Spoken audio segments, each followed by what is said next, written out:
Thank you, Simon. Good morning, dear listener. This is Iain Lee on BBC Three Counties Radio with your breakfast show until 9 o'clock. Lots to fit in the show this morning. I think we'll do it. We'll have a good crack at it. We'll be talking later on about internet safety. And how safe are things like Facebook and Twitter and things like that. I give very little information on my Facebook page. Well, also, but you notice now it's hot weather. There's loads of topless men wandering around. I hate it. Absolutely hate it. We'll be talking about that. And we need to find some bells. We need to find some bells for this bell thing tomorrow at 12 minutes past 8 when the whole country is going to be ringing bells. So, can you tell me, where on earth do I get a bell from? 08459 455 555. You can text 81333. Start your text 3CR or email 3cr@bbc.co.uk. On FM, AM and online at bbc.co.uk/Three Counties. BBC Three Counties Radio.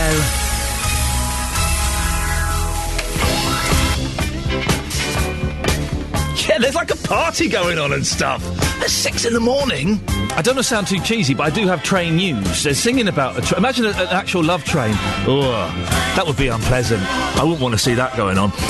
But I do have some train news. A day before the start of the Olympics, one of the main rail routes into London is at a standstill this morning due to cable theft. You can expect delays of up to 90 minutes if you're heading on the first Capital Connect line between Bedford and Luton. The company said this is due to signalling problems at Bedford caused by cable theft, and all lines are blocked.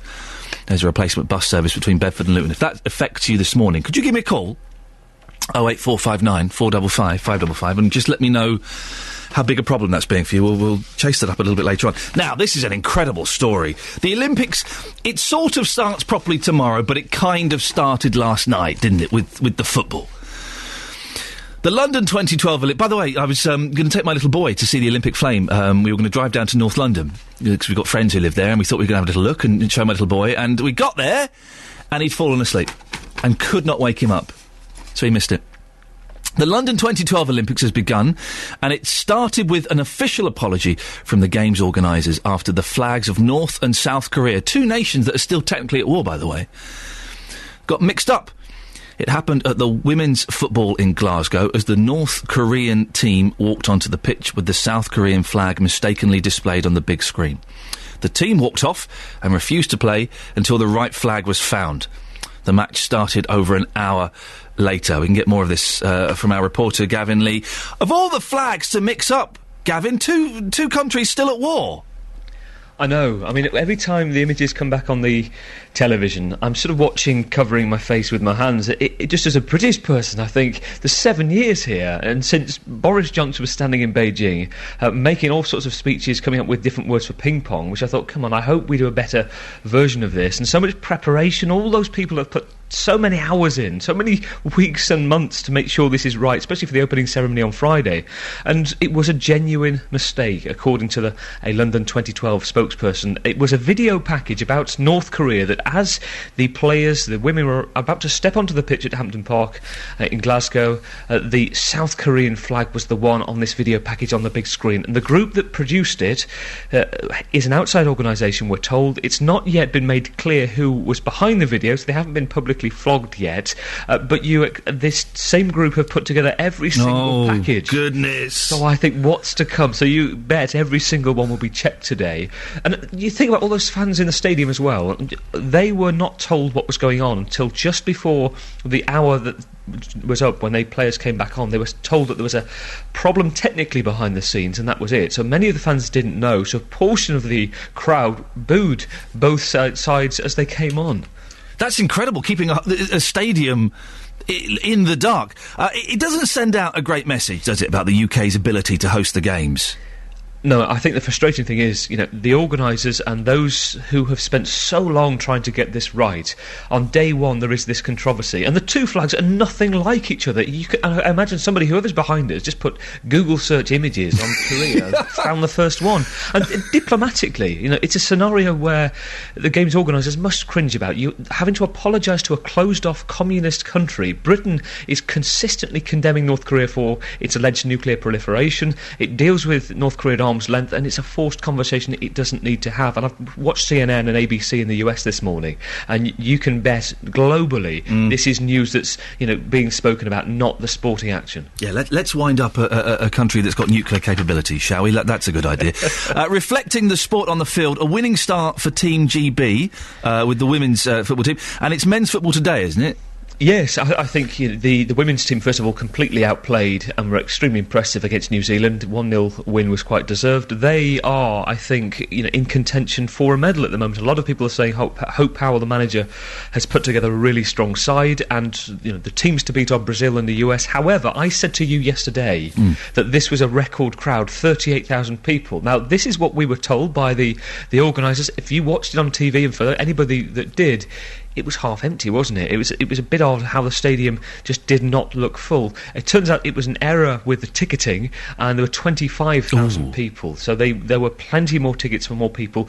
It's a bit of a bad omen for women's football. That was the one sport they really couldn't sell tickets for, and it was thought they got off to a great start, but that hasn't happened. So, yeah. But I saw that last night, Gavin, and I thought the stadium did look empty, and I thought it was a little bit embarrassing that there were so many empty seats. I mean, and they were still saying sort of yesterday evening that they'd sold 38,000 tickets, and it was 30,000 more than the women's football team normally play in front of, or something like that. Yeah. But it was nowhere near that then. No. Wow. And when you think for the first game as well, that is the game that gets photographed, regardless of the controversy which has overshadowed it. That is the one that's going to be all of the newspapers abroad, and it doesn't look great in the crowd, does it? So, I mean, moving on from that, the men's today, Old Trafford against Senegal, absolute favourites to win this one. Again, medal contention is something that various analysts, and there are some groups that have been put together over the last month that have looked at the minutiae of every single team and predict that Britain could get a bronze. Not many people saying that they could beat the likes of Brazil and Spain, but who knows? Gavin, thank you very much for that. That's Gavin Lee. We'll be speaking to him more as the Olympics progresses. I did watch a little bit of the women's football, and the stadium was empty, and it was kind of a little bit embarrassing, really. Be interesting to see as the Olympics progress how the rest of it's going to go on. The volleyball is that it's got 15,000 seats. That'll sell out, though, won't it? Because everyone wants a bit of volleyball. It's all people in bikinis and things like that. That's what it's about. A very hot day yesterday. A very hot day. I would dare to say a little bit too hot, a bit uncomfortable. I wasn't enjoying it. I had great trouble sleeping last night. It's that thing of you want to be covered by your duvet, but it's too hot to be covered by the duvet. But yesterday, what I noticed, and I always forget this happens, I always think that we are a better country than this, and it turns out we're not. I was in Belsize Park in North London, a very well-to-do area. Okay, I was there meeting someone yesterday. Very well-to-do. It's posh. It's dead posh, right? There were so many horrible blokes walking around topless. It was disgusting. Why would you do that? I don't want to see topless blokes wandering. I don't like nudity of any kind, men or women. It doesn't work for me. Keep your clothes on. I don't want to see women walking around with hardly anything on. I certainly don't want to see topless blokes walking around. If you're one of these blokes that feels it's appropriate to do that, could you let me know? Send me a text, 81333. Start your text 3CR and say, yeah, what's your problem, Lee? I do that. Or maybe you're a lady that enjoys these bits of flesh as the men are parading around with very little on. 81333. Start your text 3CR and tell me if you think it's acceptable for blokes to be wandering around virtually nude. Disgusting. Beds, hearts and bugs news. BBC Three Counties Radio. It's Thursday the 26th of July. These are the headlines this morning on BBC Three Counties Radio. A day before the start of the Olympics, one of the main rail routes into London is at a standstill this morning due to cable theft. First Capital Connect's Thameslink service is not running between Bedford and Luton, and disruption will continue until at least lunchtime. Detectives say they are keeping up to date with technology as a Hertfordshire man who tricked a woman with fake Facebook friends starts a life sentence for her murder. Tony Bushby had created 4 friends on the social networking site to gain Katie Winter's trust. In sport, Luton and Wickham drew 0-0 in last night's pre-season friendly at Kenilworth Road. We'll have a full weather bulletin in a few minutes with Phil Garner. And with signalling problems in Bedford this morning, bus replacement services are in place on many of the railways. We're being told it's all down to cable theft. Hear more next. I'm really keen, if this train delays because of the cable theft, if they're affecting you in any way, could you let me know? Either give me a call or send me a text. I want to know what the delays are like. I think we're sending Justin down there to have a word later on and find out exactly what's going on. We can do the front page of the papers, but we can't do the front pages of all the papers because all the papers haven't been delivered. We haven't got the fun ones. We haven't got the fun papers in. We've got the heavy papers, we haven't got the fun ones. There we go. There's a health story on the front page of the Express. We'll get there in a second. The Daily Telegraph. Osborne attacked as recession deepens. We are in a huge recession. You have to laugh. It's so bad. We're in terrible trouble. Plan A, not enough, say business leaders. Peer mocks work experience Chancellor. Can he stay? Really? His plan doesn't seem to be working, does it? Au contraire.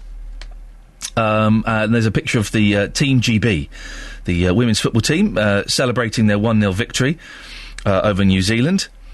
And here's an interesting thing. Tell a teacher if you know a tax dodger, pupils are urged. School children are being encouraged to tell their teachers if they know of anyone in their local area who is not paying their fair share of tax. How are kids going to know that? How is an 11-year-old? As an 11-year-old, I didn't even know what tax was. Still not 100% sure. The Guardian, more pictures of Team GB, the women's team winning the football, and Osborne reeling as economy enters the disaster zone. Chancellor urged to rethink austerity plan after shock slump in GDP. We're doomed. We are all doomed. The Independent. Work experience Chancellor urged to quit. George Osborne was under intense pressure to change course last night after worse than expected official figures showed the economy shrank by 0.7% between April and June. And very quickly, the Daily Express, wonder drug to stop blindness. Experts find new way to restore sight. And the Daily Mail, 90 primary pupils sent home a day for attacks in class. A rising tide of violent indiscipline in primary schools was laid bare yesterday. We'll get the fun papers in later on and we'll have a look at those as well. Look, I've got to play this. Kate Robbins is filling in for Nick Coffer and she does a fantastic impression of Jonathan's cackle. I think we can call it a cackle because he's not in the building yet, so he won't be listening to this. After 7 o'clock, I'll be describing it as his unique laugh. Now, a day before the start of the Olympics, one of the main rail routes into London is at a standstill this morning due to cable theft. If this is affecting you, or is going to affect you, I really want to hear from you this morning. 81333. Start your text 3CR. You can expect delays of up to 90 minutes if you're heading on the first Capital Connect line between Bedford and Luton. Justin Dealey is at Luton train station. Justin, good morning. What's happening there? Hello, Ian. Well, at the moment at Luton train station, not too much delay of trains going into the capital, but of course that line is suspended between Bedford and Luton. That's due to signalling problems. Cable theft. It's a story that we have covered many times on the breakfast show before. So to give you a bit of an example of what's going on here with the board, so the 6:12 from Luton to Bedford, that train has been cancelled. No trains along that route whatsoever. So if you are going to Bedford this morning from Luton, you'll need to get on one of the replacement buses. But the trains going into London, the 6:22 to Brighton and also the 6:24 to London St Pancras, they are both on time. So the good news, if you like, from Luton, if you're going into the capital, you shouldn't be affected. In saying that, First Capital Connect on their website say there could be delays across the whole network. So very early in the morning here, but thankfully trains into London not affected too much. Have they given any indication of when this will be sorted out, Justin? How long does it take to replace these cables? Well, we've heard this story many times before. I mean, looking at the website today, First Capital Connect say lunchtime. Now, that could mean lunchtime. It could mean later this afternoon. So we can only go at this moment in time from the information they're giving us. They're saying around lunchtime, but the main people affected are going to be those travelling from Luton to Bedford. So definitely, if you're coming to Luton train station this morning, expecting to get on your your normal train service to go to Bedford. That's not going to happen. You are going to have to allow extra time for your journey. You'll need to get a bus instead. I do like the vagueness of lunchtime. I have my lunch about 3 o'clock in the afternoon, so... Well, we think it's around 1 o'clock. OK. But these things do change, and as I said, at this moment in time, trains going into London, they are on time. OK, brilliant. But First Capital Connect do say that there could be delays across the whole network of up to 90 minutes. At this moment in time, things into London, not too bad. Justin, thank you very much, and I'm sure you'll keep us informed of how things develop. First Capital Connect say, as Justin just mentioned, this is due to signalling problems at Bedford caused by cable theft and all lines are blocked. There is a replacement bus service between Bedford and Luton. If this affects you, could you give us a call or send me a little text? I'm looking to you, dear listener, to be our reporters on this, because it's you that will be using this train service. So if you get stuck on a train, or you can't get on a train, or you have to use the replacement service, the bus service, could you send me a little text, 81333, starting your text 3CR, or give me a call, will be better. You can be one of those annoying people on a bus or on a train that uses their telephone. I once used my telephone on a bus. I don't really like it, but I kind of had to take this phone call. Didn't have to, but I felt obliged to. And this bloke, the bloke 2 seats in front of me on the bus, he turned round really slowly and stared at me. Then he just gently raised up his hand and very slowly and deliberately just raised his middle finger to me like that. And I just thought, well, you know, he's done it with class. If you do find yourself caught up in this train confusion, 08459 455 555, you give me a call. We've got Van and Kat have texted in 81333. Morning. All I can say is, what a waste of time and money. The games have not started yet, and already it's a disaster. Start as it intends to continue. Well, it was embarrassing. The North Korean flag being shown... the South Korean flag being shown when North Korea came onto the pitch. There's me doing it as well. Look at this. But in the great scheme of things... it'd be interesting to see, tally up how many mistakes there have been at the end of this. And Alf, Alf, I see what you've done there. You've done a funny. I'm going to read this out. We're asking for bells. 12 minutes past 8 tomorrow. The whole of the country is going to be ringing bells as part of an art installation piece to celebrate the beginning of the Olympics. I told my little boy this, and his mum said, well, we haven't got any bells. I said, well, he can ring the doorbell. Oh, you are joking. So no, we can get him to ring the doorbell at 12 minutes past 8 for 3 minutes on a Friday. You're joking, aren't you? You're not going to be here. I know, but get him to feel part of it. For goodness sakes. Alpha's texted him. Sorry, Iain, I haven't got any bells for you, as I am trying to win a Nobel Prize. A Nobel Prize. Alf. Very poor. Very poor. I'll let you sneak that one in under the radar, but stop it. Now, we do need a bell for tomorrow. If anybody can supply us with a bell, that would be awesome. The plan is tomorrow at 12 minutes past 8, when this is all going on, is we want you to phone in, ringing your bells, and we're going to kind of have a bit of a mash-up. We're going to mix and match your bells playing. But it would be great if we had a bell in the studio, and I have got no idea where I'd buy a bell. We were talking about this morning, and we're like, hey, yeah, let's get a bell in the studio. Where do we get one from? I've no idea where a person gets bells from. So if you can help, 08459 455 555. Literally no idea. And also, I'd love you to text in and call in if you agree with me or if you disagree with me about these topless blokes wandering around. It's just horrible. We've got a lot of building taking place on the house opposite us. It's been going on for over a year. There's another 6 months of it. And these builders are taking up all of our parking spaces in our street. Boy, when that couple that own that house move back in, they're going to be popular. Oh, yeah. And since there's a little bit of sunshine, they're all parading around without any shirts on and showing off their backsides. It's horrible. Really I don't look out my window and see a load of half-naked Polish blokes, and that's what I'm having to look at. It's really unpleasant. So, here's the thing. If you're one of these chaps that thinks it's acceptable to wander around the streets semi-nude just because the sun is out, give me a call. 08459 455 555. Give me a call and let me know about this, because it isn't appropriate, is it? It's not fair. It's not a nice thing for us to have to look at. Or maybe you're a fan of it. Maybe you're one of these ladies that kind of digs this sort of thing. 08459 455 555. You can text 81333. Start your text 3CR. Across beds, hearts and bucks, this is BBC Three Counties Radio. Good morning, dear listener. This is Iain Lee on BBC Three Counties Radio. I've got lots of stuff to crack on with this morning, including this terrible story here. We're asking today, how safe are you online? And do you really know who you're talking to when you do go online? Yesterday, as you heard in the news there, a Hertfordshire man was sentenced to at least 25 years in prison for murdering his teenage girlfriend, who he tricked with fake Facebook friends. 19-year-old Tony Bushby invented 4 friends on Facebook to win over Katie Winter from Borehamwood. He killed her as she babysat her sister's children on Boxing Day. Jessica Cooper reports. She was definitely a credit to society, and her loss is something that has broken our hearts, and we will remain broken-hearted for a very, very long time. Katie met Tony at West Herts College, but they would often talk on Facebook. Bushby created 4 fictitious friends on the social networking site, which he then used to send Katie flattering messages about him.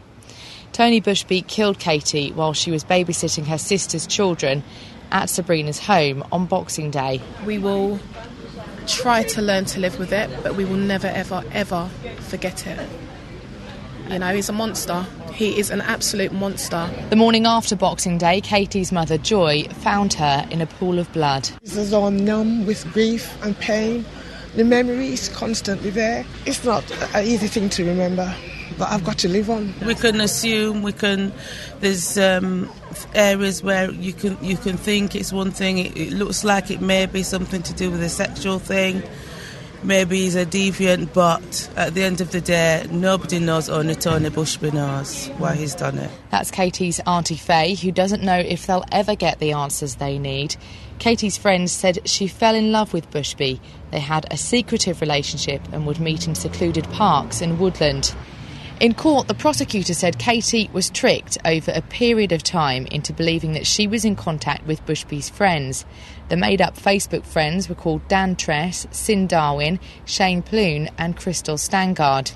Detective Inspector Carl Foster from Hertfordshire Police says the Facebook profiles were an unusual part of the investigation. I asked him how difficult it's becoming to monitor Facebook and social networking sites. In terms of monitoring, I mean, that's an almost impossible task. But in terms of investigation, well, technology moves on and our investigation techniques have to move with them. So, yes, it makes things more challenging. It's time-consuming, but we're fortunate that we have very good people that we can rely upon, as we did in this case, to deal with those aspects of the investigation and find what we need to find. After Katie was murdered on Boxing Day night, Bushby made inquiries to Facebook about removing an account. Jessica Cooper reporting, and later on we'll hear more from Hertfordshire Police and find out about safety on the internet. It's Donovan. I always feel sorry for Donovan for some reason. It's just because people, well, I view him as a poor man's Dylan. If you've ever seen the film Don't Look Back, the documentary following Bob Dylan on his UK tour, I think from 1965, Donovan follows him around like a little puppy, just trying to, get some of the Dylan magic, and it never quite worked. I do like Donovan, but I just always feel a little bit sorry for him. There was a thing in the paper yesterday I forgot to mention, that I was going to mention. The Olympic site has been infested with moths. There's about, I don't know how many moths. I don't know how you would count how many moths there are. But they're all living on the Olympic Village. Is that what they call it, where the athletes live? I think it is. So all their clothes are going to be eaten. If you've ever had moths... Have you ever had moths? They're a nightmare. I had them once in the last flat I lived in. We had moths, and they were eating our clothes, and they were ruining everything. And we did everything we could to try and, beat it. And it was a nightmare. We froze clothes, we put clothes in the freezer, we took clothes to the dry cleaners, we chucked clothes away, we got the mothballs, we got the little wooden cedar wood sticks. There's nothing you can do to beat moths. If you've got any tips, because I noticed... the weekend, in fact, this is why this moth story hit me, that a cardigan of mine had a little hole in it, and I think the moths have come back. Oh, it's a nightmare. If you've got any tips for getting rid of moths, I know that some of you will. 08459 455 555 or text 81333. Start your text 3CR. Moths are a pain, aren't they? Can't we just... Is there not some way we can just eradicate them all from the world? What good do they serve? Anyway, it's the penultimate day of the Olympic torch relay. Today the flame will travel from Westminster to Camden as it makes its way through London. In the run-up to the Olympics, we've been hearing your memories of previous games. Pam Longhurst from Bovingdon, near Hemel Hempstead, has been talking to our reporter Jenna Benson about the Olympic torch passing through her area in 1948. My Olympic memory, and it's brought it all back to me now. I was 11 years old, and I was standing at the traffic lights at the Greenford Road, Whitton Avenue traffic lights at Sudbury Hill Station, near Sudbury Hill Station, and I saw I was with my mum, and I saw the Olympic torch go by. And it's just brought it back to me, and it's remarkable that these little memories stay in your mind and then can be triggered. So when you saw the torch, obviously it was before the Games in That's 1948. Right. It was on its way to Wembley Stadium, you see. It was about a couple of miles from Wembley Stadium. So it's very exciting. And I remember seeing this man running up the road, up the hill towards Sudbury Hill Station.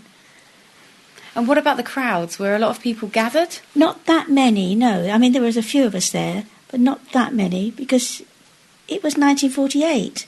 There wasn't television to prompt us to go and have a look at these things. And there was the home service, I think. And we learned a special song at school, but I can't really... It was in Latin, but I can't really remember the words of it now. It was wonderful to have these memories come back to you. It was such a difference to what I'd experienced, because I was just a baby when the war started, so I'd had all those years of very difficult times, really, but you got through.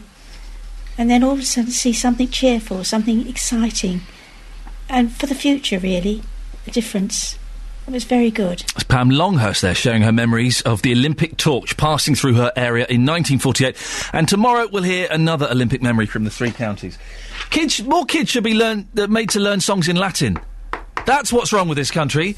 Kids don't learn songs in Latin. Beds, Hearts and Bucks News. BBC Three Counties Radio. These are your news headlines at 6:45 on Thursday, the 26th of July on BBC Three Counties Radio. A day before the start of the Olympics, one of the main rail routes into London is at a standstill this morning due to cable theft. First Capital Connect's Thameslink service is not running between Bedford and Luton, and disruption will continue until at least lunchtime. Detectives say they are keeping up to date with technology as a Hertfordshire man who tricked a woman with fake Facebook friends starts a life sentence for her murder. Tony Bushby had created 4 friends on the social networking site to gain Katie Winter's trust. In sport, Luton and Wickham drew 0-0 in last night's pre-season friendly at Kenilworth Road. And your weather across Beds, Herts and Bucks. Another very warm and sunny day with some patchy cloud. Top temperature 29 degrees Celsius. Coming up, what's the best way to cool off on a wonderful sunny day like the ones we're being treated to this week? How about visiting one of the outdoor swimming pools in the three counties? Well, that's exactly what our reporter's been up to. Hear more next. You can give me a call at any point during the show, 08459 455 555. If any of the stories that I talk about affect you or you have an opinion on, then you can give me a call. Or if there are things that we're not talking about that you think we should, you can give me a call then as well, 08459 455 555. That's the number that Maria in Flitwick called. Good morning, Maria. Hello, good morning, Iain. What a delightful accent you've got. Oh, thank you. Now, listen, Maria, you've called in about moths. Yes, I did. They are such a nuisance, aren't they? They are. They've been eating my old cashmere wool coat and stuff like that. But we have to have a fumigation, whole house and everything, and it cost us fortune. But then afterwards, I started putting this dry lavender. They have to be very dry, mature lavender, but the stronger is better. Yeah. And you just scatter them in the cupboard. It doesn't affect the clothes, but it will smell a little bit lavenderish. I know some people don't like it. But I love the smell of lavender, Maria. How could anyone not like it? No, there are people don't like it, I know, dear. But they really keep moth away, because I didn't have to worry about moth. I do it every year. I scatter everywhere lavender. But you had your house fumigated? Yes. How much did that cost, if you don't mind me asking? Oh, it's for a few years ago. Then we could afford it, and then we put everything in the barn, in the bag, and all my clothes was fumigated, silk saris and everything. Oh, my God. Yes, it did cost about, I don't know, 800. Oh, Maria, £800 to get rid of moths? Plus, yes. And the thing is, because when we did it, we had moths a couple of years ago, and they're starting to come back, but we took loads of clothes to the dry cleaners. We put clothes in the freezer, because that apparently kills them. Oh, you have a big enough freezer. Well, we did it in shift. It was a horrible weekend. But the thing is, what I found out later is that the moths live in the carpet. They'll get down the edges of the carpet. Yes. So if you miss one moth egg, that's it. They'll come back. Yeah, the best thing is you have to wet hoover it. You have to wet hoover it? Yes, you have a wet hoover. You know, it's like a washing the carpet, and you must do it right on the edges properly, because that's where they most love to live. I found them on the carpet too. Don't worry about it. Oh, it's horrible. We've moved now, and this weekend I noticed a hole in one of my cardigans. I think they're following me, Maria. Oh no! You have, and then you get the mothballs. Beg your pardon? Which is mothballs. Oh, mothballs, yes. Yeah, sorry. And you just put them around your clothes and the. Does that work? Does that really work, though? They do, yes. Okay. I have in my briefcase and stuff, which I got woolen clothes in the cupboard. I just throw them. They do have a strong smell. Yeah. But before you wear it, just air them a bit, and that's all right. Maria, thank you very much. Moths, it's the hot topic. Ever been bothered by moths, Roger, in Bedford? Sometimes, yes. They're a pain. I hate them. They are a pain, yeah. You've called in about bells. You can help with bells. Yes.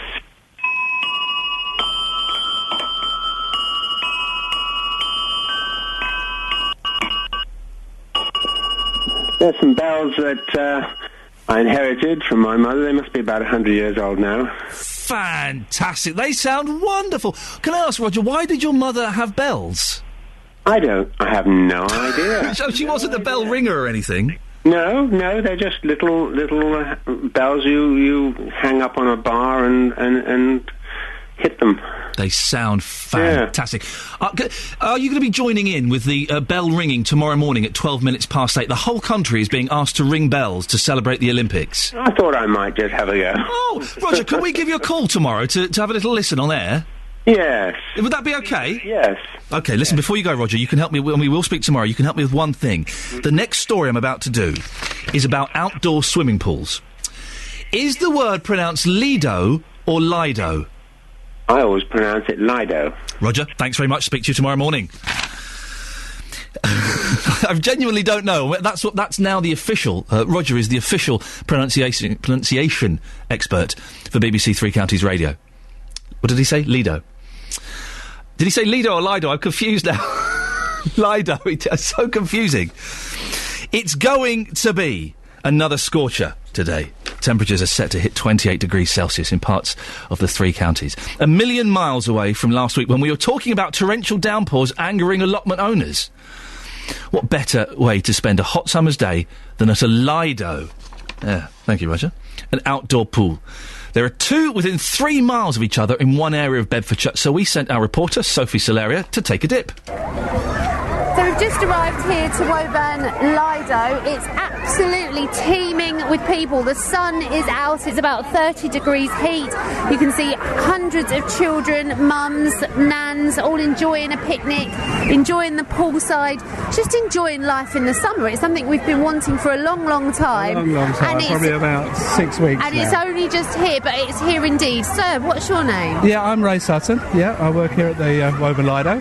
So, Ray, this Lido here in Woburn is voluntarily run, isn't it? Tell me about a charitable trust. Yeah, it was donated by the Duke of Bedford to the town of Woburn, and it's run by a committee of volunteers, non-profit making. Lidos aren't particularly common nowadays, are they? No, unfortunately they're not. They were very common in the Victorian era. This pool is 101 years old this year. It's had a couple of refurbishments, but it's still going strong. It's still very popular. It's very dependent on the weather. When it rains, we're empty. When it's sunny, we're full. And speaking of the weather, we've had very changeable weather recently. It's been very, very wet, and now you've gone from being freezing cold to a huge contrast.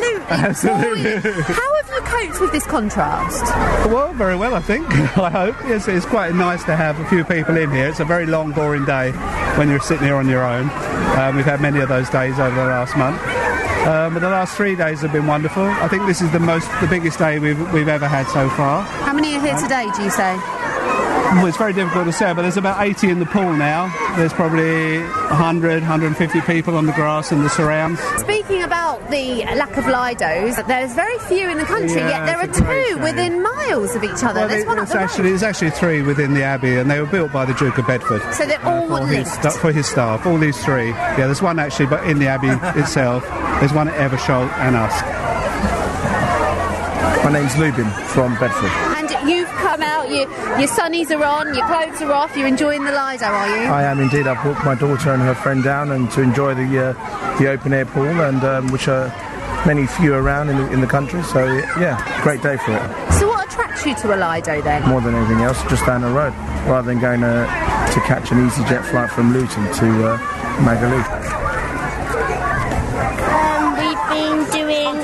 Cannonballs into the pool. That sounds scary.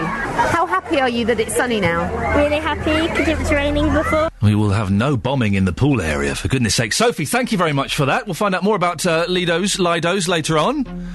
Fleetwood Mac, go your own way, come on. Fleetwood Mac are back together with Christine McVie. We think it's exciting news for us Mac heads. I used to hate Fleetwood Mac. I used to think they were ridiculous. Then I read a brilliant book by Lindsay Buckingham's ex-girlfriend that lifted the lid on the crazy world of Fleetwood Mac in 1977. And now I love them. In fact, and here's something you can call in about. My wife and I were struggling to come up with names for our first son. We went to a Fleetwood Mac concert. Halfway through the concert, we both turned to each other and reeled off 4 names. He's got 4 names. We reeled off 4 names and went, boom, that's it. He's not called Mac. He's not called Lindsay. He's called Stevie Nicks. No, he's not. So I wondered, where, when and how did you name your children? Where, when and how did you name your children? I came up with a name for my son at a Fleetwood Mac concert. And the name's not in any way connected with Fleetwood Mac. It just... we were so in the zone and so enjoying the vibes that the band were creating that we just kind of relaxed and came up with his name. So where, when and how, and indeed, let's put this in there, why did you come up with your kids' names? 08459 455 555. You can text on that one as well, 81333. Start your text 3CR and email 3cr@bbc.co.uk. Coming up in the next hour, I want your calls on topless men parading around. It's not the done thing, is it? Where and when did you name your children? That cable theft that's affecting the trains and more after the news and sport with Simon Oxley. Good morning, dear listener. 3 minutes, nearly 4 minutes past 7. It's Thursday morning. Thursdays are good because it's virtually the weekend. So, you know, everyone kind of starts easing off a little bit of work. I don't think much work gets done on Thursdays. Fridays, none at all. This is Iain Lee on BBC Three Counties Radio, your breakfast show here until 9 o'clock when JVS comes in and takes over. This morning, talking more about internet safety, finding out about this cable theft and how it's affecting the trains. And can you call it? I'm right on this, aren't I? I know I'm right on this. It's horrible when men walk around the streets topless. I can barely stand it at the beach, but in the middle of town... Did you go out yesterday? Did you notice a lot of horrible blokes wandering around with their shirts off? It's just disgusting. Big flabby bellies and these moobs flapping around. 08459 455 555 is the phone number. Can you give me a call and support me? Or maybe you think I'm totally wrong. Maybe you are one of these blokes that dares to bear. We're also asking where and when did you name your kids? How? I named my first son. We came up with the name while we were at a Fleetwood Mac concert. Andy on Twitter has tweeted me, we got our daughter's name after uber-violent TV show Spartacus. She's called, now I'm probably going to pronounce this wrong, Navia, after one of the supporting cast. how did you name your kids? It's a tough one, isn't it? And you can buy books. We did this. What a waste of money this was. 10,001 children's names. What? It's the dullest read ever. 08459 455 555 is the phone number. 81333. Start your text 3CR or email 3cr@bbc.co.uk. Call 08459 455 555. 08459 455 555. BBC Three Counties Radio. And you can call any time. You can call on any of the stories that we're talking about, or if there's anything that you think we should be talking about that we're not, then phone up and we may talk about it. Now, a day before the start of the Olympics, one of the main rail routes into London is at a standstill this morning due to cable theft. Expect delays of up to 90 minutes if you're heading on the First Capital Connect line between Bedford and Luton. Roger Perkins of First Capital Connect joins me now. Roger, what's happening? Hi. This is a very, very difficult time for people travelling with First Capital Connect this morning. I can only apologise. Last night there was, deliberate criminal attempt to steal cable from an area about shortly north of Flitwick, and what that's done is knock out the signalling around Bedford, completely knock it out. Overnight, we've been struggling but successfully managed to get out most of our trains from the sidings ready for this morning's service. But 23 of those 109 trains that we use every morning to get people to and from work are still trapped in sidings. So what it means is we can't run any services in or out of Bedford. South of Flitwick, we have trains about every half hour. From Luton, it's better. We've got 4 trains an hour running to Wimbledon and Sutton. But it's a greatly reduced service. People are going to find it really difficult this morning to get to and from work. I can only apologise to people.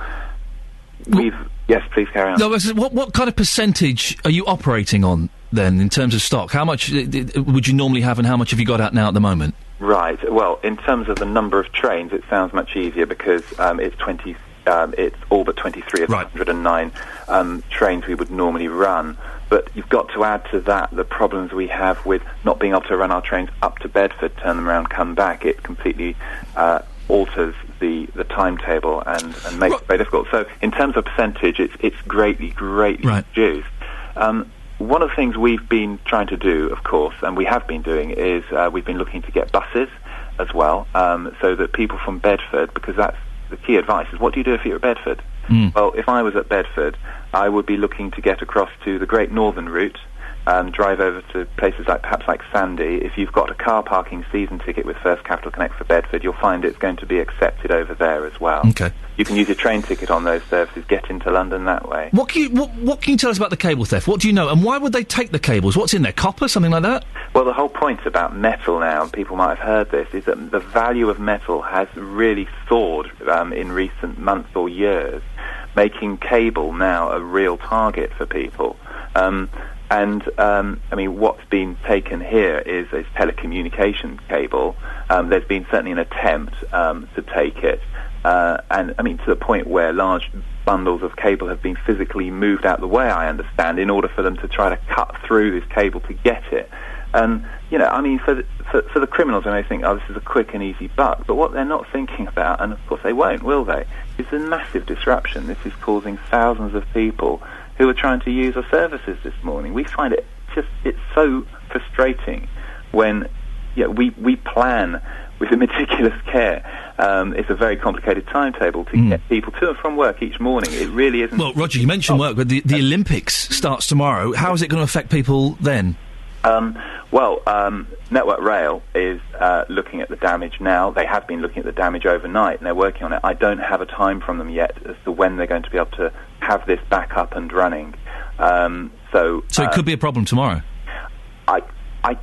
I don't know that. I would be surprised, but really we need to find out from the engineers how severe this is and how long it will take them to fix that. Roger, listen, thank you very much. We will be talking to you throughout the day, I'm sure, and as soon as you have any time scale of when this could be sorted out, please do let us know. It's Roger Perkins there of First Capital Connect. He came on and apologised. I think that's fair enough. Well done him for doing that. Not his fault. If this is affecting you, 08459 455 555. Our reporter, Justin Dealey, is at Leagrave train station. Justin, what's happening where you are? Well, it's quite a confusing situation, actually, Ian, because I was handed a piece of paper when I arrived here at the train station this morning. A few headlines on here. First Capital Connect services are unable to run between Luton and Bedford. Now, the stations involved there would be Flitwick, Harlington and Leagrave. Well, I'm at Leagrave right now, and a train has left for London just a few moments ago. So it is quite confusing. The situation at Luton earlier was certainly much better. Speaking to some of the staff here, their advice, if you're travelling into London in particular today, if you're heading from this area, is to go to Luton because more trains are going through there. It's a limited service. And we mentioned about this line between Bedford and Luton. There is a replacement bus service from Luton going to Bedford. You won't get that bus here at Leagrave.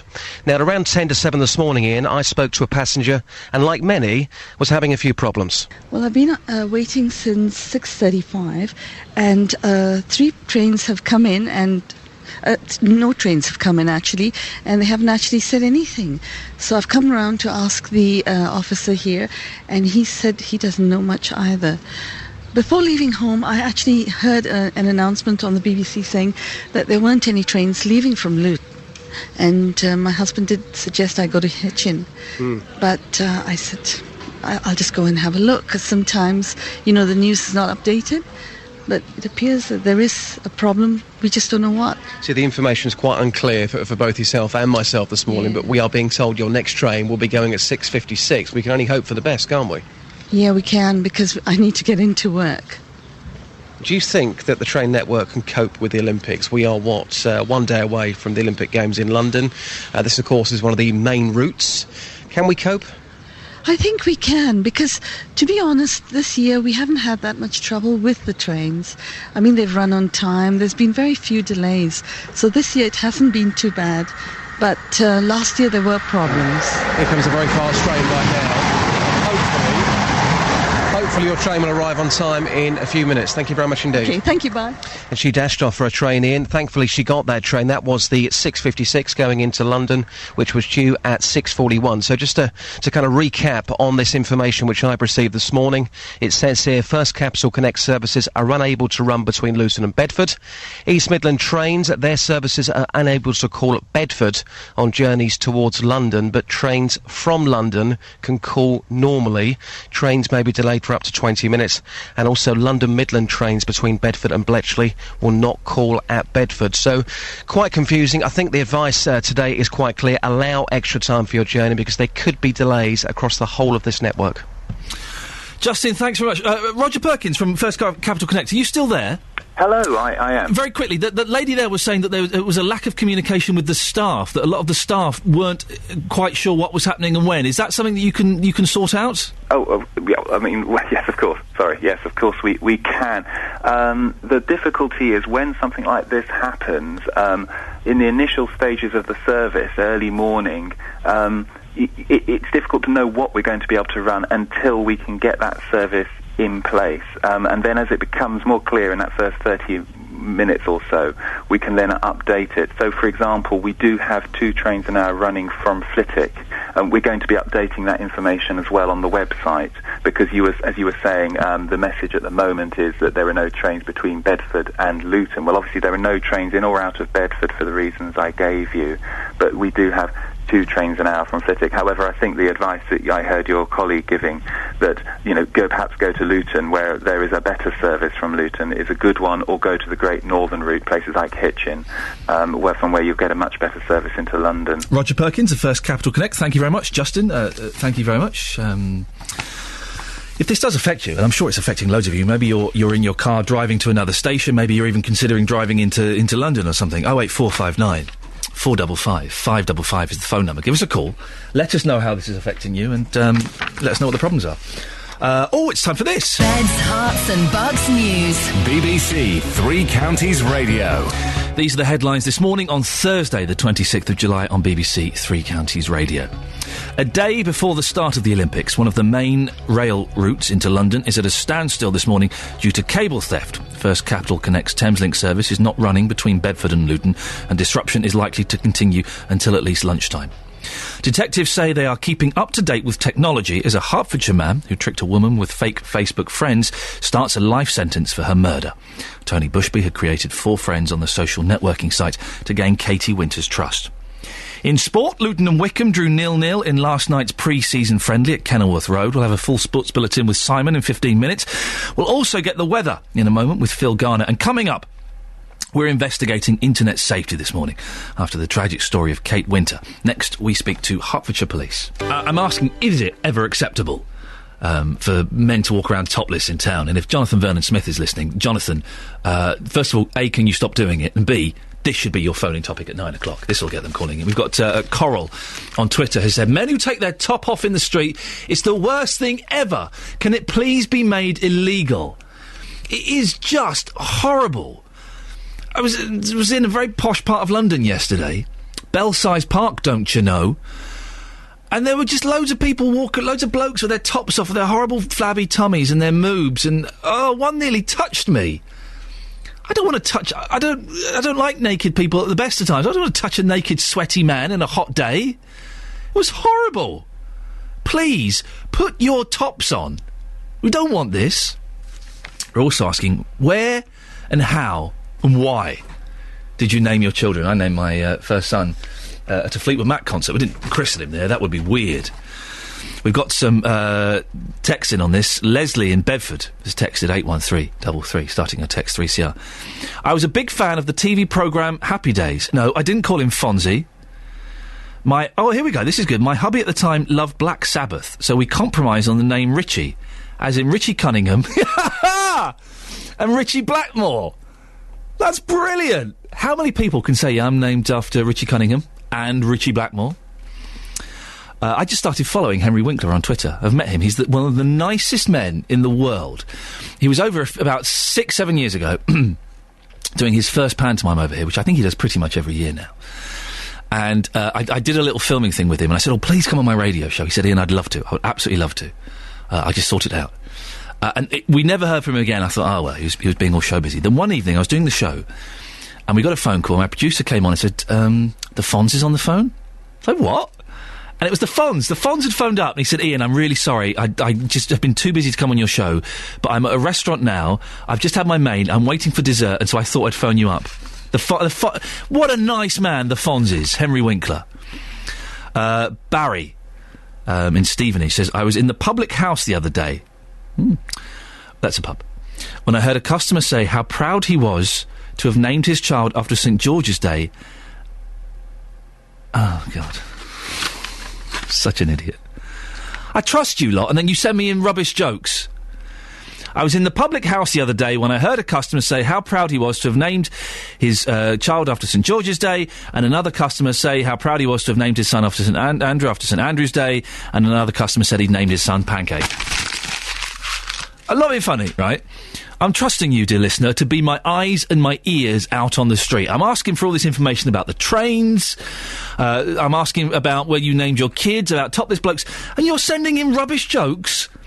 You're tricking me into reading absolute nonsense? No, listen, I'm only here for another week. This week and next week. This is not going to continue, OK? Beds, Hearts and Bucks weather. BBC Three Counties Radio. Let's get the weather news now with Phil Garner. Good morning, Phil. Morning. What have you got for us? It's going to be another lovely day today. If you like hot weather, that is. There's your weather this morning. Phil, I have to ask you a personal question. I hope you don't mind. Yeah, fire away. Would you ever consider walking around the centre of town topless? Yes, I think I might do. What? Yes. Would you really do it? Yes. Oh, Phil! But only for a bet. You've disappointed. Oh, no, not for. Because I was complaining. This hot weather is nice. It's a little bit too hot for my taste. But yesterday I was in a very posh part of London, in Belsize Park, and there were loads of horrible blokes just walking around topless. Well, I think if you've got it, flaunt it. Is what it comes down to. Have you got it? I think I have. There we go, Phil Garner. Who's got it? Are you as surprised as I am? Thank you, Phil. It really does upset me, these people walking around topless. It's not nice at all. I noticed none of you have called in to say that you were doing it yesterday. You were walking around in Bedford or Luton or Milton Keynes with your tops off. I think BBC Three Counties hopefully attracts a better class of listener. I don't want to be all snobby, but 08459 455 555 is the phone number. A Hertfordshire man who tricked a woman with fake Facebook friends has been sentenced to life in prison for killing her. Katie Winter was babysitting her sister's children on Boxing Day in Borehamwood when she was murdered by Tony Bushby. He'd created 4 Facebook friends to gain Katie's trust. Our reporter, Jessica Cooper, spoke to Katie's sister Sabrina, along with her Auntie Faye and Mother Joy. She was very secretive about Tony, for whatever reasons I'm unaware of, but she had mentioned him before, but every time I'd gone to speak to her about it or try and get some form of information from her in regards to her relationship with Tony, I would not really get anything. She was very secretive about the relationship. And what impact has this had as a whole on the family? Well, it's a double-ended sword. It's brought the family close, and at the same time it's ripped us to pieces, because the question is, why Katie? And because we'll never get the answer for that, we'll forever ask that question, why Katie? But at the same time, it has brought a lot of the family very, very close. Yeah, we've bonded. For you, we had a statement read out in court, your impact statement, about trying to put into words how this has affected you. And one of the clear points that came out of that was you were the person who walked into the house and found your daughter. I mean, I can't even begin to imagine what that's like. I can't imagine. It's as though I'm numb with grief and pain. The memory is constantly there, and it's not an easy thing to remember, but I've got to live on. Oh dear. Well, we can talk now to Detective Inspector Carl Foster from Hertfordshire Police. Good morning, Detective Inspector. Good morning, Ian. What a terrible story. Why did Tony Bushby create these fake friends? Well, to be honest, that's a question that I'm not sure we'll ever get the answer to. Clearly, he created these Facebook profiles to assist in his manipulation of Katie. Why he specifically targeted Katie, as you heard from her mother there, I don't think we'll ever know. But I think he was hell bent on exploiting whatever medium he could to target Katie, and that's clearly what he succeeded in doing. What do you know about the profiles that Tony made? Well, what we know about them, we obviously know the names of the individuals that they were set up in. Those have come out into the public domain. Dan Tress, Shane Pluon, Crystal Stangard, and Sin Darwin. I would suggest those names have some form of significance to Bushby himself. Again, what that is, I have no idea. And we know that and we're able to prove that those were profiles that were created by Tony on his own, Tony Bushby, on his own laptop, and that he was solely responsible for manipulating those profiles. And did they look real? Would people have thought they were real people and real profiles? Yes, absolutely. Yes. Are social networks increasingly starting to play a part in serious crime? Well, social networking is a part of everyday life, isn't it? And as modern technology sort of moves on, then we have to move with it. We have our own high-tech crime units that are set up. We have our own experts within those units, and indeed, in this case, it was one of our own officers that did that huge piece of work, and it was his evidence that was absolutely key in securing the conviction. Tony Bushby's been sentenced to life in prison. Are you satisfied with the outcome of this case?